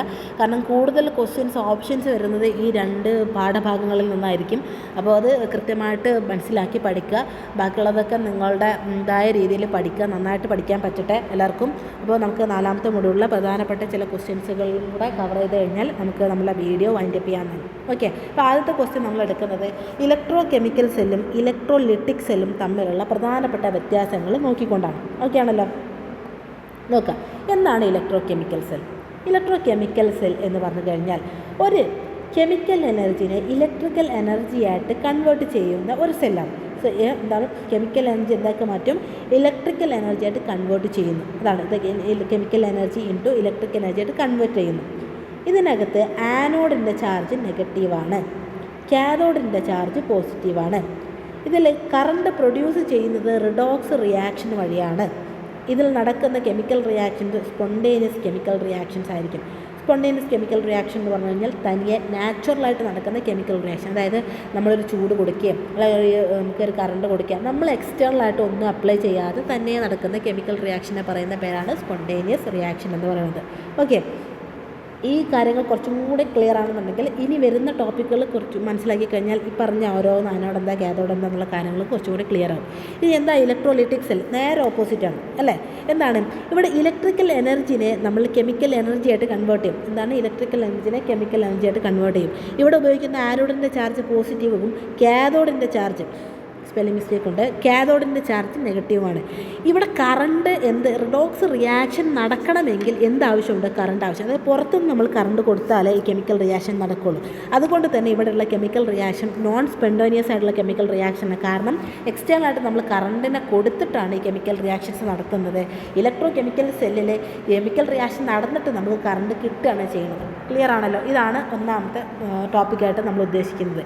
ഇനി അടുത്ത ടോപ്പിക്ക് നമ്മൾ ഡിസ്കസ് ചെയ്യാൻ പോകുന്നത് ഡാനിയൽ സെല്ലാണ്. അപ്പോൾ ഇതിൻ്റെ കൂടെ കുറച്ചും കൂടെ അഡ്വാൻസ്ഡ് ആയിട്ടുള്ള ഒരു സാധനമാണ് ഡാനിയൽ സെൽ എന്ന് നമുക്ക് പറയാം. അത് ഇലക്ട്രോ കെമിക്കൽ സെല്ലിൽ പെടുന്നതാണ്. ക്ലിയർ? ഇലക്ട്രോ കെമിക്കൽ സെല്ലിന് പ്രധാനപ്പെട്ട ഉദാഹരണമാണ് ഡാനിയൽ സെൽ. ഈ ഡാനിയൽ സെല്ലാണ് ഇനി നമ്മൾ പറയാൻ പോകുന്നത്. ഓക്കെ, ക്വസ്റ്റ്യൻ നോക്കൂ. What is electro chemical cell? എന്താണ് electro chemical cell? Right electrode reaction and net cell reaction of Daniel cell. Okay, 5 മാർക്കിൻ്റെ ക്വസ്റ്റ്യൻസ് ആണ്. വളരെ ഈസിയാണ് പഠിക്കാൻ, മനസ്സിലാക്കിയാൽ മാത്രം മതി. കാണാതെ പഠിക്കാനുള്ള കാര്യങ്ങളൊക്കെ വളരെ കുറവുള്ളൊരു ചാപ്റ്ററാണ്. ഓക്കെ, അപ്പോൾ ഡാനിയൽ സെൽ, നമ്മൾ ഡാനിയൽ സെല്ലിലേക്ക് പോകും. ആദ്യം എന്താ ചോദിച്ചാൽ എന്താ electro chemicals? Electro chemical cell എന്ന് പറഞ്ഞു കഴിഞ്ഞാൽ it is a cell which help to convert chemical energy into electrical energy. Chemical എനർജിനെ ഇലക്ട്രിക്കൽ എനർജിയായിട്ട് കൺവേർഷൻ നടത്തുന്ന സെല്ലിനെ പറയുന്ന പേരാണ് ഇലക്ട്രോ കെമിക്കൽ സെൽ. അതിന് ഉദാഹരണമാണ് ഡാനിയൽ സെൽ. ഡാനിയൽ സെല്ലിനെ കുറിച്ചാണ് നമ്മൾ പറയാൻ പോകുന്നത്. ഓക്കെ, ഡാനിയൽ സെല്ലിലേക്ക് പോകാം.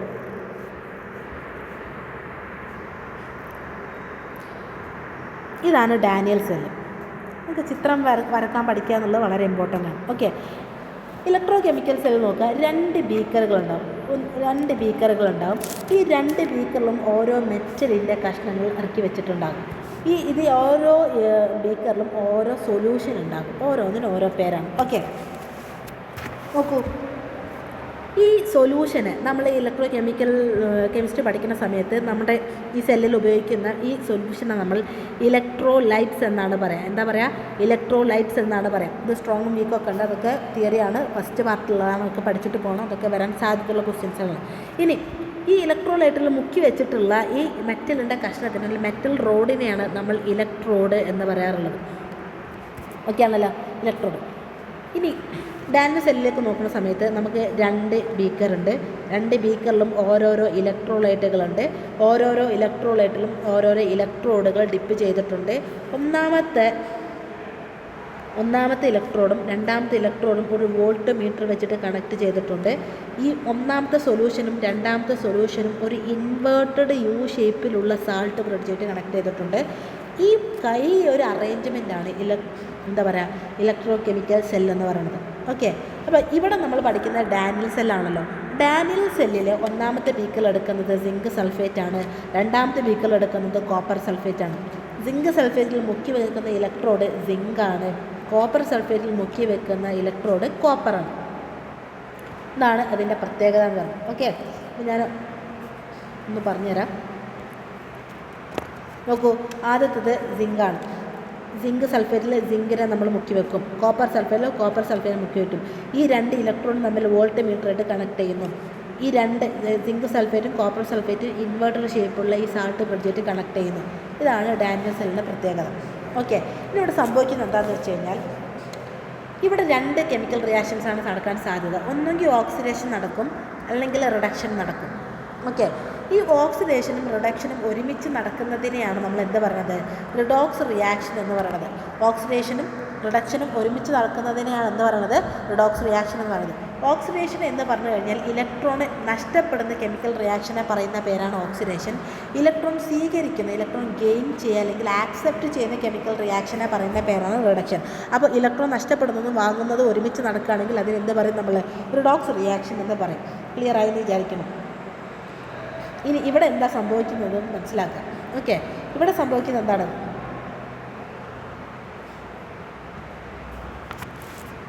സിങ്കിൽ ആനോഡ് എന്ന് പറഞ്ഞത് എവിടെയാണോ ഓക്സിഡേഷൻ കെമിക്കൽ റിയാക്ഷൻ നടക്കുന്നത് അയാൾ പറയുന്ന പേരാണ് ആനോഡ്. എവിടെയാണോ റിഡക്ഷൻ കെമിക്കൽ റിയാക്ഷൻ നടക്കുന്നത് അയാൾ പറയുന്ന പേരാണ് കാഥോഡ്. ഓക്കെ, അപ്പോൾ നമ്മൾ സിങ്കിനെ നമ്മൾ ആനോഡായിട്ട് എടുക്കുന്നു, കോപ്പർ നമ്മൾ കാഥോഡായിട്ട് എടുക്കുന്നു. അതായത് ഈ സിങ്കിന് ഇലക്ട്രോൺ നഷ്ടപ്പെടും, ഈ കോപ്പർ ഇലക്ട്രോൺ സ്വീകരിക്കും. അത്ര അതിന് ബേസിക്കായ കാര്യങ്ങൾ മനസ്സിലാക്കാനുള്ളത്. നമ്മളതിനെ വളരെ ചുരുക്കിയിട്ട് എഴുതിയിട്ടുണ്ട്. നോക്കൂ, ആനോഡും കാഥോഡും നമ്മുടെ കയ്യിലുണ്ട്. ഇവിടെ ആനോഡിൻ്റെ ചാർജ് നെഗറ്റീവാണ്. ഇവിടെ ആനോഡ് നടക്കുന്ന കെമിക്കൽ റിയാക്ഷൻ്റെ പേര് ഓക്സിഡേഷൻ എന്നാണ്. ഓക്സിഡേഷൻ എന്ന് പറഞ്ഞു കഴിഞ്ഞാൽ ഇലക്ട്രോൺ നഷ്ടപ്പെടുന്ന കെമിക്കൽ റിയാക്ഷനാണ്. ഇവിടുത്തെ ആനോഡ് സിങ്ക് ഇലക്ട്രോഡാണ്. അങ്ങനെയാണെങ്കിൽ സിങ്കിന് എന്ത് സംഭവിക്കും? സിങ്ക് 2 ഇലക്ട്രോൺ നഷ്ടപ്പെട്ട് സിങ്ക് 2+ അയോണായിട്ട് മാറും. മനസ്സിലായല്ലോ? ഈ സിങ്ക് ഇലക്ട്രോണിൽ നിന്നും സിങ്ക് 2 ഇലക്ട്രോൺ നഷ്ടപ്പെടുത്തുമല്ലോ. 2 ഇലക്ട്രോൺ നഷ്ടപ്പെടുത്തി സിങ്ക് 2+ ആയിട്ട് എന്തിലേക്ക് ചാടും? ഈ സൊല്യൂഷനിലേക്ക് ചാടും. അപ്പോൾ ഈ ഇലക്ട്രോണുകൾ ഇവിടെ ഇങ്ങനെ കുമിഞ്ഞു കൂടും. ഈ ഇലക്ട്രോൺ എന്താവും? ഇതിനകത്ത് കൂടെ ഇങ്ങോട്ടേക്ക് കയറി വരും. അപ്പോൾ ഇലക്ട്രോണിൻ്റെ ചാർജ് എന്ന് പറഞ്ഞു കഴിഞ്ഞാൽ നെഗറ്റീവാണെന്ന് നമുക്കറിയാം അല്ലേ? അപ്പോൾ ഈ നെഗറ്റീവ് ചാർജുള്ള സ്വീകരിക്കണമെങ്കിൽ പോസിറ്റീവ് ചാർജുകൾ വേണമല്ലോ. അപ്പോൾ ഇവിടെ നിലവിൽ കോപ്പറിന് ചാർജില്ല, 0 ആണ്. മെറ്റൽ സ്റ്റേജിൽ കോപ്പറിൻ്റെ ചാർജ് 0 ആണ്. അതുകൊണ്ട് തന്നെ വരുന്ന നെഗറ്റീവ് ചാർജുള്ള ഇലക്ട്രോണെ സ്വീകരിക്കാൻ ആർക്ക് സാധിക്കില്ല? നമ്മുടെ കോപ്പറിന് സാധിക്കില്ല. ആർക്ക് സാധിക്കും? പക്ഷേ കോപ്പർ സൾഫേറ്റിലേക്ക് നോക്കൂ. കോപ്പർ സൾഫേറ്റ് ഇലക്ട്രോലൈറ്റാണ്. അതായത് കോപ്പർ സൾഫേറ്റിൽ കോപ്പർ ഉണ്ടാകുന്നത് എങ്ങനെയാണ്?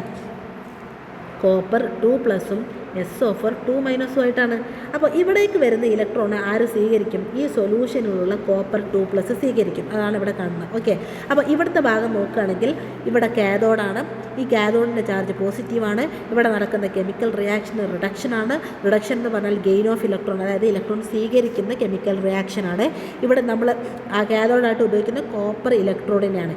ഇവിടെ നടക്കുന്നത് സൊല്യൂഷനിലുള്ള കോപ്പർ 2+ അങ്ങോട്ടേക്ക് എത്തിയ 2 ഇലക്ട്രോണിനെ സ്വീകരിച്ച് കോപ്പർ മെറ്റലായിട്ട് ഇതിൻ്റെ മേലെ കയറി ഡെപ്പോസിറ്റ് ചെയ്യുന്നതാണ്. കോപ്പർ മെറ്റൽ എന്താവും? ഡെപ്പോസിറ്റ് ചെയ്യപ്പെടും. ഇതാണ് എന്ത് പറയുന്നത്? Daniel cell. അപ്പോൾ നിങ്ങൾ ചോദിക്കും ഇവിടെ കറണ്ട് ഉണ്ടായിരുന്നു അല്ലേ? കറണ്ട് എങ്ങനെ ഉണ്ടായത്? ഇവിടെ നോക്കൂ, ഈ സിങ്ക് ഇലക്ട്രോഡിൽ നിന്നും കോപ്പർ ഇലക്ട്രോഡിലേക്ക് ഇലക്ട്രോൺ മൂവ്മെൻറ്റ് കണ്ടോ? എന്താണ് current? It is A movement of electron. പക്ഷേ ഇലക്ട്രോൺ ഇങ്ങോട്ടേക്കാണ് പോകുന്നത്, കറണ്ട് നേരെ ഓപ്പോസിറ്റിലേക്കാണ് വരിക. അപ്പോൾ ഈ ഇലക്ട്രോൺ മൂവ് ചെയ്തതിൻ്റെ ഫലമായിട്ട് ഒരു കറണ്ട് പ്രൊഡ്യൂസ് ചെയ്തു. അപ്പോൾ കെമിക്കൽ റിയാക്ഷൻ്റെ സഹായത്തോടു കൂടി കറണ്ടിന് പ്രൊഡ്യൂസ് ചെയ്യപ്പെടുന്ന സെല്ലിനെ പറയുന്ന പേരാണ് എന്ത് പറയുന്നത്? Electro chemical cell. അതിന് ഉദാഹരണമാണ് ഡാനിയൽ സെൽ. ഇനി ഇത് ഓർത്ത് വെക്കാനുള്ള കോഡ് ഞാൻ പറഞ്ഞു. ഇത് ഓർത്ത് വെക്കാനുള്ള കോഡാണ് ലോൺ. ബാങ്കിൽ നിന്നൊക്കെ എടുക്കണ ലോൺ. ഓക്കെ, ലോൺ എൽ എന്ന് പറഞ്ഞു കഴിഞ്ഞാൽ ലെഫ്റ്റ് സൈഡ്. ഇതാണ് ലെഫ്റ്റ് കേട്ടോ, ഇതാണ് ലെഫ്റ്റ്, ഇത് റൈറ്റ് ആണ്. Left side. ഓ എന്ന് പറഞ്ഞു കഴിഞ്ഞാൽ ഓക്സിഡേഷൻ. എ എന്ന് പറഞ്ഞു കഴിഞ്ഞാൽ ആനോഡ്. എൻ എന്ന് പറഞ്ഞു കഴിഞ്ഞാൽ നെഗറ്റീവ്. ഇത് അറിയാമെന്നുണ്ടെങ്കിൽ ബാക്കി എല്ലാം അറിയാം. ലെഫ്റ്റ് സൈഡിൽ നടക്കുന്നത് ഓക്സിഡേഷനാണ്. ഓക്സിഡേഷൻ നടക്കുന്ന ആൾ പേര് ആനോഡാണ്. ആനോഡിൻ്റെ ചാർജ് നെഗറ്റീവാണ്. അപ്പോൾ സിങ്കിന് എന്ത് സംഭവിക്കണം? സിങ്കിന് ഇലക്ട്രോൺ നഷ്ടപ്പെടണം. അപ്പോൾ നേരെ ഓപ്പോസിറ്റ് ആയിരിക്കും എവിടെ ഉണ്ടാവുക? കാഥോഡിൻ്റെ സെക്ഷൻ ഉണ്ടാവുക. അപ്പോൾ ഇത് വളരെ ഓർത്തിരിക്കാൻ വളരെ എളുപ്പമാണ്. കൂടുതൽ കാണാതെ പഠിക്കാനൊന്നുമില്ല. ഇനി ചോദിച്ചേക്കുന്നത് എന്താണെന്ന് വെച്ച് കഴിഞ്ഞാൽ ഇലക്ട്രോഡ് റിയാക്ഷനും നെറ്റ് റിയാക്ഷനും എഴുതാൻ വേണ്ടിയിട്ടാണ് അല്ലേ? എന്താ പറയുക, ഇലക്ട്രോ റിയാക്ഷനും നെറ്റ് റിയാക്ഷനും എന്ന് എഴുതാൻ വേണ്ടിയിട്ടാണ്. സിമ്പിളായിട്ട് നമുക്ക് പറയാൻ പറ്റും. നോക്കൂ,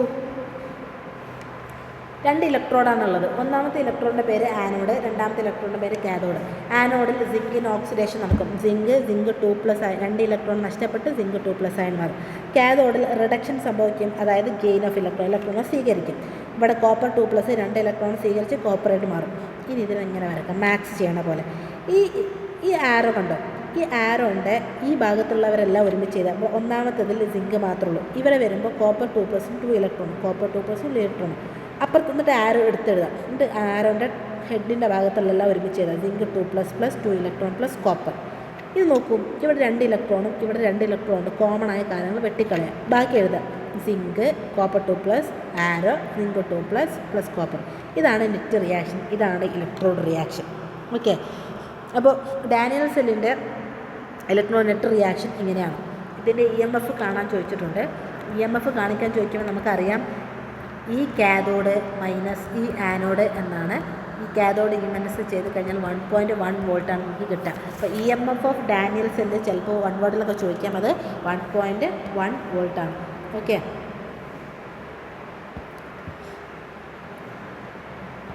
ക്ലിയർ ആയെന്ന് വിചാരിക്കണം. നമുക്ക് അടുത്ത ഇമ്പോർട്ടൻ്റ് ആയ ഒരു ടോപ്പിക്കാണ് ഇലക്ട്രോ പ്ലേറ്റിംഗ്. നമുക്ക് ഇലക്ട്രോ പ്ലേറ്റിംഗ് പഠിക്കാം. ഓക്കെ, നമ്മൾ ഇപ്പോൾ പറയാൻ പോകുന്നത് എന്താണ് ഇലക്ട്രോ പ്ലേറ്റിംഗ്. ഇലക്ട്രോ പ്ലേറ്റിംഗ് എന്ന് പറഞ്ഞു കഴിഞ്ഞാൽ നമ്മൾ ഇലക്ട്രോലിറ്റിക് സെല്ലിൻ്റെ ഒരു ആപ്ലിക്കേഷനാണ്. ഇപ്പോൾ ഇലക്ട്രോ കെമിക്കൽ സെല്ല് നമ്മൾ പറഞ്ഞു, ഡാനിയൽ സെൽ. ഇലക്ട്രോലിറ്റിക് സെല്ല് എന്ന് പറഞ്ഞു കഴിഞ്ഞാൽ ഒരു ബീക്കറിൽ തന്നെ 2 ഇലക്ട്രോണും കണക്ട് ചെയ്തിട്ട് ഒന്നാമത്തെ ഇലക്ട്രോൺ ബാറ്ററിയുടെ പോസിറ്റീവ് ടെർമിനേറ്റും രണ്ടാമത്തെ ഇലക്ട്രോൺ ബാറ്ററിയുടെ നെഗറ്റീവ് ടെർമിനേറ്റും കണക്ട് ചെയ്തിട്ടുള്ള ഈ സജ്ജീകരണത്തിനെ പറയുന്ന പേരാണ് ഇലക്ട്രോലിറ്റിക് സെല്ല്. ഇവിടെ എന്താ സംഭവിക്കുകയെന്ന് ചോദിച്ചാൽ ഇലക്ട്രിക്കൽ എനർജി കെമിക്കൽ എനർജി ആയിട്ട് മാറാണ് ചെയ്യുന്നത്. അതിൻ്റെ ഒരു ആപ്ലിക്കേഷനാണ് ഇലക്ട്രോ പ്ലേറ്റിംഗ് എന്ന് പറയുന്നത്. ക്ലിയർ ആണല്ലോ? അപ്പോൾ ഞാൻ ജസ്റ്റ് ബാക്ക്ഗ്രൗണ്ട് പറഞ്ഞേ ഉള്ളൂ. ഓക്കെ, ഇവിടെ നമ്മൾ എന്താ സംഭവിക്കുന്നത്? എന്താണ് ഇലക്ട്രോ പ്ലേറ്റിംഗ്? പ്ലേറ്റിംഗ് എന്ന് പറഞ്ഞു കഴിഞ്ഞാൽ ഒന്നുമില്ല, it is A coating. Plating എന്ന് പറഞ്ഞാൽ എന്താണ്? കോട്ടിംഗ് ആണ്. ഓക്കെ, അപ്പോൾ നമ്മളിവിടെ നമുക്ക് ഹെഡിങ്ങിൽ തന്നെ മനസ്സിലായി എന്തോ സാധനം കോട്ട് ചെയ്യാൻ മനസ്സിലായി. ഇലക്ട്രോ പ്ലേറ്റിംഗ് എന്ന് പറഞ്ഞാൽ it is a process of coating of one metal on another metal by using electrolytic cell. ഇപ്പോൾ ഞാൻ വരച്ചില്ലേ, ഈ ഇലക്ട്രോലിറ്റിക് സെല്ലിൻ്റെ സഹായത്തോടു കൂടി ഒരു മെറ്റലിൻ്റെ മേലെ മറ്റൊരു മെറ്റൽ കോട്ട് ചെയ്യുന്നതിനെ പറയുന്ന പേരാണ് ഇലക്ട്രോ പ്ലേറ്റിംഗ് എന്ന് പറയുന്നത്. ഓക്കെ, ഇവിടെ നമ്മൾ ചെയ്യുന്നത് നമ്മളുടെ സ്പൂൺ, മൈൽഡ് സ്പൂൺ എന്ന് പറഞ്ഞ സ്പൂൺ. ഓക്കെ, സ്പൂൺ, നമുക്കൊരു തുരുമ്പ് പിടിച്ച സ്പൂൺ ഉണ്ടെന്ന് വിചാരിക്കുക. ഈ സ്പൂണിൻ്റെ മേലെ നിക്കൽ പ്ലേറ്റ് ചെയ്യുക, അഥവാ നിക്കൽ കോട്ട് ചെയ്യുക. അതാണ് നമ്മളിവിടെ ചെയ്യാൻ പോകുന്ന പ്രോസസ്സ് എന്ന് പറയുന്നത്. ഓക്കെ, അപ്പോൾ അതിന് വേണ്ടിയിട്ട് നമുക്കൊരു ഇലക്ട്രോലിറ്റിക് സെല്ല് ആവശ്യമാണ്. അതിന് വേണ്ടിയിട്ട് നമ്മളൊരു ഇലക്ട്രോലിറ്റിക് സെല്ല് ഉണ്ടാക്കിയിട്ടുണ്ട്. ഓക്കെ, മനസ്സിലായിട്ടില്ല, ഞാൻ സിമ്പിളായിട്ട് വരച്ചുതരാം. ഈ ഒരു ബീക്കറിലുണ്ടാകും ഒരു ഭാഗത്ത് നിക്കൽ, ഒരു ഭാഗത്ത് സ്പൂണ്. ഒന്നാമത്തേന് നമ്മൾ ബാറ്ററിയുടെ പോസിറ്റീവ് ടെർമിനൽ, രണ്ടാമത്തേന് നമ്മൾ ബാറ്ററി നെഗറ്റീവ് ടെർമിനൽ കണക്ട് ചെയ്യും, ഒരു സൊല്യൂഷനിൽ ഡിപ്പ് ചെയ്യും. ഇതാണ് ഈ സാധനം. ഇത്രയും കോംപ്ലക്സിറ്റി ആർക്കും വേണ്ട, ഇത്രയേ ഉള്ളൂ. ഓക്കെ, ഇതാണ് ഇലക്ട്രോ പ്ലേറ്റിങ്ങിന് ഉപയോഗിക്കുന്ന ഇലക്ട്രോലൈറ്റിക് സെൽ എന്ന് പറയുന്നത്. ഇനി ഇവിടെ ശ്രദ്ധിക്കേണ്ടത്, ഇവിടെയും എന്തുണ്ട്? ഒരു ആനോഡും ഉണ്ട്, ഒരു കാഥോഡും ഉണ്ട്. ഒരു ആനോഡും ഒരു കാഥോഡും ഉണ്ട്. ഇവിടെ ആനോഡ് എവിടെയാണ്? ലെഫ്റ്റ് സൈഡിലും കാഥോഡ് റൈറ്റ് സൈഡിലാണ്.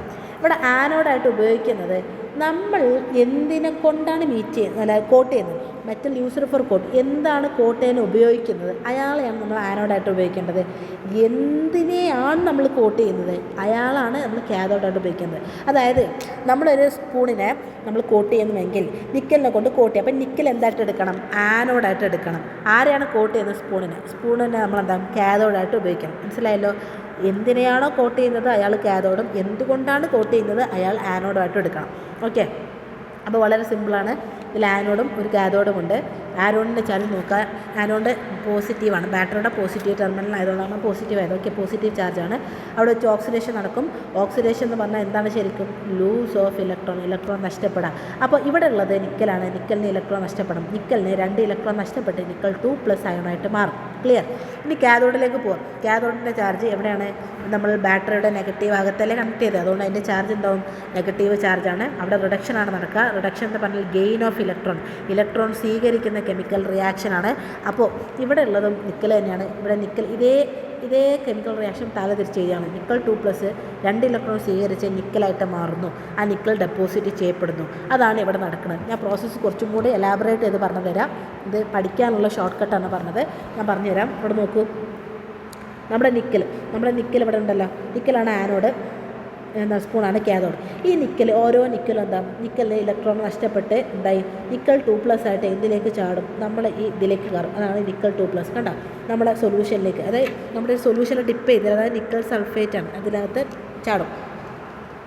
ചാടിക്കഴിഞ്ഞാൽ ഈ ഇലക്ട്രോൺ ഇവിടെ ഉണ്ടാവുമല്ലോ അല്ലേ? ഈ നിക്കൽ 2+ ഇവിടെ ഉണ്ടാവും. ഈ ഇലക്ട്രോൺ ഇവിടെ ഉണ്ടാവും. ഇങ്ങോട്ടേക്ക് എത്തിക്കഴിഞ്ഞ് ഇലക്ട്രോണിനെ ആര് സ്വീകരിക്കും? ഈ നിക്കൽ 2+ൻ്റെ ഈ വെള്ളത്തിലേക്ക് ചാടിയിട്ടുള്ള ഈ നിക്കൽ 2+ ഇവിടെയുള്ള ഇലക്ട്രോണിനെ സ്വീകരിക്കും.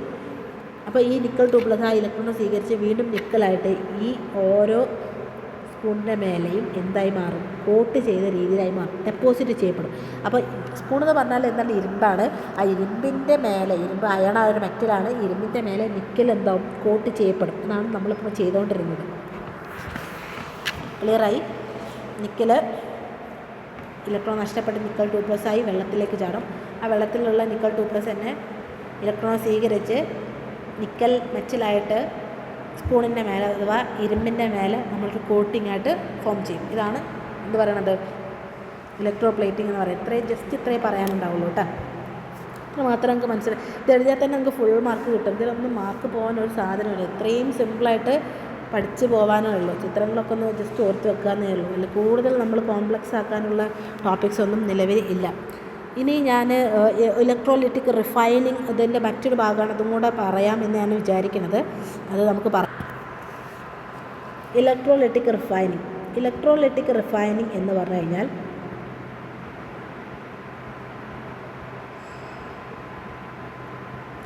Of metal. Electrolytic refining of metal, അതായത് സിംപ്ലി പറഞ്ഞു കഴിഞ്ഞാൽ പ്യൂരിഫിക്കേഷൻ ഓഫ് മെറ്റൽ. അതാണത്. എന്താണ്? Purification of metal by using electrolytic cell.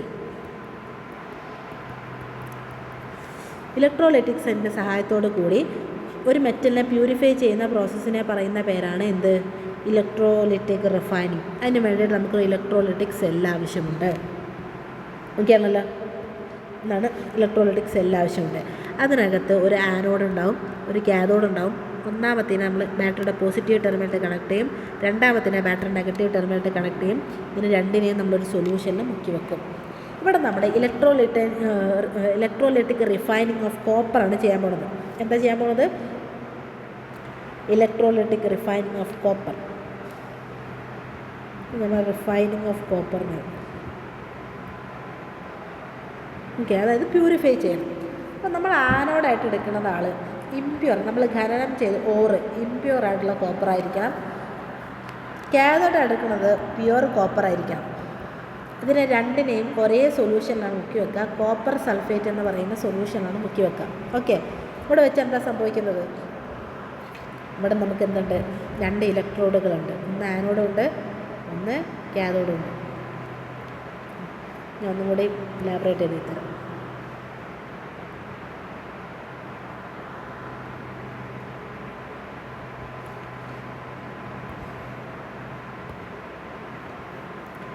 നമുക്കൊരു ആനോഡുണ്ട്, അതുപോലെ കാഥോഡുണ്ട്.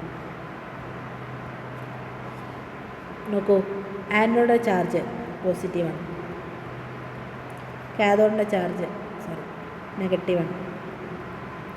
ആനോഡ് നടക്കുന്ന കെമിക്കൽ റിയാക്ഷൻ ഓക്സിഡേഷനാണ്. ഓക്സിഡേഷൻ എന്ന് പറഞ്ഞു കഴിഞ്ഞാൽ ലൂസ് ഓഫ് ഇലക്ട്രോൺ നഷ്ടപ്പെടുന്ന കെമിക്കൽ റിയാക്ഷനാണ്. ഇവിടെ ആർക്കാണ്, ഇവിടെ എന്താ പറയുക, ഇംപ്യൂർ ആയിട്ടുള്ള മെറ്റലാണ് അല്ലേ, ഇംപ്യൂർ ആയിട്ടുള്ള കോപ്പറാണ്. ഈ ഇംപ്യൂറായ കോപ്പറിന് ഇലക്ട്രോൺ നഷ്ടപ്പെട്ട് കഴിഞ്ഞാൽ, കോപ്പറിന് ഇലക്ട്രോൺ നഷ്ടപ്പെട്ട് കഴിഞ്ഞ് കഴിഞ്ഞാൽ 2 ഇലക്ട്രോൺ നഷ്ടപ്പെട്ട് കോപ്പർ 2+ഉം 2 ഇലക്ട്രോണും പുറത്തേക്ക് പോകും. ഇതാണ് സംഭവിക്കുന്നത്. എന്താ ഇവിടെയുള്ള കോപ്പർ എന്താകും, കോപ്പർ 2+ ആയിട്ട് എന്തായി മാറും, വെള്ളത്തിലേക്ക് ചാടും. കോപ്പർ 2+ ആയിട്ട് വെള്ളത്തിലേക്ക് ഓരോന്നും ചാടും. ഓക്കെ, ഇനി ഇവിടെയുള്ള ഇലക്ട്രോൺ, ഇങ്ങോട്ടേക്ക് എത്തുന്ന ഇലക്ട്രോൺ ആര് സ്വീകരിക്കും, ഇതേ കോപ്പർ 2+നെ സ്വീകരിച്ച് ഈ പ്യുവറായിട്ടുള്ള കോപ്പറിൻ്റെ മേലെ ഡെപ്പോസിറ്റ് ചെയ്യും. അതാണ് നടക്കുന്നത്. ഇപ്പോൾ നമ്മൾ എഴുതുമ്പോൾ എങ്ങനെ എഴുതും, കാഥോഡിൻ്റെ ചാർജ് നെഗറ്റീവാണ്. ഇവിടെ നടക്കുന്ന കെമിക്കൽ റിയാക്ഷൻ റിഡക്ഷനാണ്. റിഡക്ഷൻ എന്ന് പറഞ്ഞു കഴിഞ്ഞാൽ ഗെയിൻ ഓഫ് ഇലക്ട്രോൺ അല്ലെങ്കിൽ ആക്സെപ്റ്റിംഗ് ഓഫ് ഇലക്ട്രോൺ ആണ്. ഇതേ കെമിക്കൽ റിയാക്ഷൻ നേരെ തിരിച്ച് ചെയ്താൽ കോപ്പർ 2+ ഉണ്ടാകും, 2 ഇലക്ട്രോൺ സ്വീകരിച്ച് കോപ്പർ മെറ്റലായിട്ട് ഇതിൻ്റെ മേലെ ഡെപ്പോസിറ്റ് ചെയ്യും. അപ്പം ഇതിൻ്റെ താഴെ എന്തായി മാറും, ഇതിനകത്തുള്ള ഇമ്പ്യൂരിറ്റീസ് അടിഞ്ഞു പോകും, ഇന്ത്യയിലുള്ള ഇമ്പ്യൂരിറ്റീസ് ഉണ്ടാവും, അടിഞ്ഞു പോകും. ഇതാണ് ഇലക്ട്രോലൈറ്റിക് റിഫൈനിങ് എന്ന് പറയുന്നത്. ഓക്കെ, 4ാമത്തെ മോഡിൽ കുറേ കാര്യങ്ങൾ പറയാനുണ്ട്. സ്ട്രോങ് ഇലക്ട്രോലൈറ്റ്, വീക്ക് ഇലക്ട്രോലൈറ്റ് എന്താണെന്ന് പറയുന്നുണ്ട്. മെറ്റാലിക് കണ്ടക്ടറും ഇലക്ട്രോലൈറ്റിക് കണ്ടക്ടേഴ്സും തമ്മിൽ വ്യത്യാസം പറയുന്നുണ്ട്. ഇലക്ട്രോളിസിസും അതിൻ്റെ ലോയും പറയുന്നുണ്ട്. അതുമായിട്ട് റിലേറ്റ് ചെയ്തിട്ടുള്ള പ്രോബ്ലംസ് പറയുന്നുണ്ട്. അങ്ങനെ ഇലക്ട്രോ കെമിക്കൽ സീരീസ് പറയുന്നുണ്ട്. എല്ലാം ഒന്നിനൊന്ന് പ്രധാനപ്പെട്ട ടോപ്പിക്കുകൾ തന്നെയാണ്. പക്ഷേ എല്ലാം കൂടെ നമുക്കൊരു വീഡിയോയിൽ ഉൾപ്പെടുത്തൽ അസാധ്യമാണ്. അതുകൊണ്ടാണ് പ്രധാനപ്പെട്ടത് എന്ന് തോന്നുന്ന, നമുക്ക് തോന്നുന്ന ചില ക്വസ്റ്റ്യൻസ് ഡിസ്കസ് ചെയ്തത്. എന്തെങ്കിലും സംശയങ്ങളോ കാര്യങ്ങളോ ഉണ്ടെങ്കിൽ ചോദിക്കുന്നതിന് വിരോധമില്ല. എൻ്റെ വാട്സപ്പ് നമ്പർ ഞാനിവിടെ കൊടുക്കാം. നിങ്ങൾക്ക് സംശയമുള്ളവർക്ക് നിങ്ങൾ മെസ്സേജ് ചെയ്യുന്ന സമയത്ത് പേരും കാര്യങ്ങളും പറയണം. അപ്പോൾ കുറേ മെസ്സേജ് വരുമ്പോൾ നമുക്കത് ഹാൻഡിൽ ചെയ്യാൻ എളുപ്പത്തിന് വേണ്ടിയിട്ടാണ് കേട്ടോ. അതാണ് എൻ്റെ വാട്സപ്പ് നമ്പർ 9048450171. അപ്പോൾ ഇതിലേക്ക് വിളിച്ചു കഴിഞ്ഞാൽ നിങ്ങൾക്ക് ഡൗട്ട് ക്ലിയറൻസിന് വേണ്ടിയിട്ടൊരു സെക്ഷൻ വെക്കാം, ആവശ്യമുള്ളവർക്ക് വേണ്ടി മാത്രം. അപ്പോൾ എല്ലാവരും പഠിക്കുക. എക്സാമും കാര്യങ്ങളും എല്ലാവരും നല്ല റഷായി. ഇപ്പോൾ എന്തായാലും എല്ലാവരും എക്സാമിൻ്റെ ട്രാക്കിലേക്ക് കയറിയിട്ടുണ്ടാകും. കെമിസ്ട്രി അത്ര വലിയ ടഫൊന്നുമല്ല, വളരെ സിമ്പിളായിട്ട് പാസ്സാകാൻ പറ്റുന്ന ഒരു സബ്ജക്റ്റാണ് കെമിസ്ട്രി. അപ്പോൾ പ്രീവിയസ് ഇയർ ക്വസ്റ്റ്യൻ പേപ്പറൊക്കെ എടുത്ത് നോക്കുക. ഇതുവരെ ഒന്നും തുടങ്ങാത്തവർ നിർബന്ധമായിട്ടും പ്രീവിയസ് ക്വസ്റ്റ്യൻ പേപ്പറിൽ നിന്ന് സ്റ്റാർട്ട് ചെയ്യുക. ആദ്യം തൊട്ട് അവസാനം വരെ പഠിക്കാനുള്ളൊരു സമയം നിലവിൽ നമ്മളെ മുന്നിലില്ല. അതുകൊണ്ട് പ്രീവിയസ് ഇയർ ക്വസ്റ്റ്യൻ പേപ്പറിൽ ചെയ്യുക.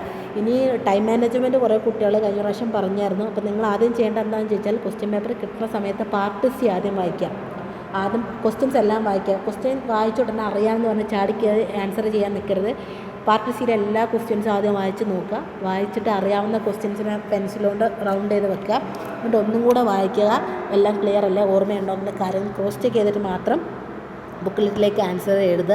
അങ്ങനെ പ്രാക്ടീസ് ചെയ്യുക. അങ്ങനെ പാർട്ട് സി ആദ്യം എഴുതുക, പാർട്ട് ബി രണ്ടാമത് എഴുതുക, പാർട്ട് എ എന്താക്കുക ലാസ്റ്റ് എഴുതുക. ഇനി പാർട്ട് എ ആദ്യം തന്നെ എഴുതണം നിർബന്ധമുള്ളവർ പാർട്ട് എൻ്റെ നമ്പർ ഇട്ട് വെച്ചിട്ട് പാർട്ട് സി വീണ്ടും തുടങ്ങുക കേട്ടോ. അപ്പോൾ അങ്ങനെ ടൈം മാനേജ് ചെയ്ത് കൃത്യമായിട്ട് എഴുതാം. എന്തായാലും നിങ്ങൾ പഠിക്കാത്തതൊന്നും നിങ്ങളുടെ ക്വസ്റ്റ്യൻ പേപ്പറിൽ കാണത്തില്ല. പ്രോബ്ലംസ് നമ്മളിതിൽ ഉൾപ്പെടുത്തിയിട്ടില്ല. പ്രോബ്ലംസ് വേണമെന്നുണ്ടെങ്കിൽ അതിന് സെപ്പറേറ്റ് ഒരു വീഡിയോ ചെയ്യുന്നതിൽ നിലവിൽ തടസ്സമില്ല. അപ്പോൾ അങ്ങനെ വേണമെന്നുള്ളവരും കൂടെ ഒന്ന് അറിയിച്ചാൽ നമുക്കതിനനുസരിച്ച് മൂവ് ചെയ്യാം. അപ്പോൾ എല്ലാവർക്കും ഓൾ ദ ബെസ്റ്റ്. എല്ലാവരും നന്നായിട്ട് പഠിക്കണം. എന്തായാലും കെമിസ്ട്രി നമ്മൾ വിചാരിച്ചു കഴിഞ്ഞാൽ പാസ്സാകുന്നതേ ഉള്ളൂ. അപ്പോൾ wish you very very all the best. Okay, thank you.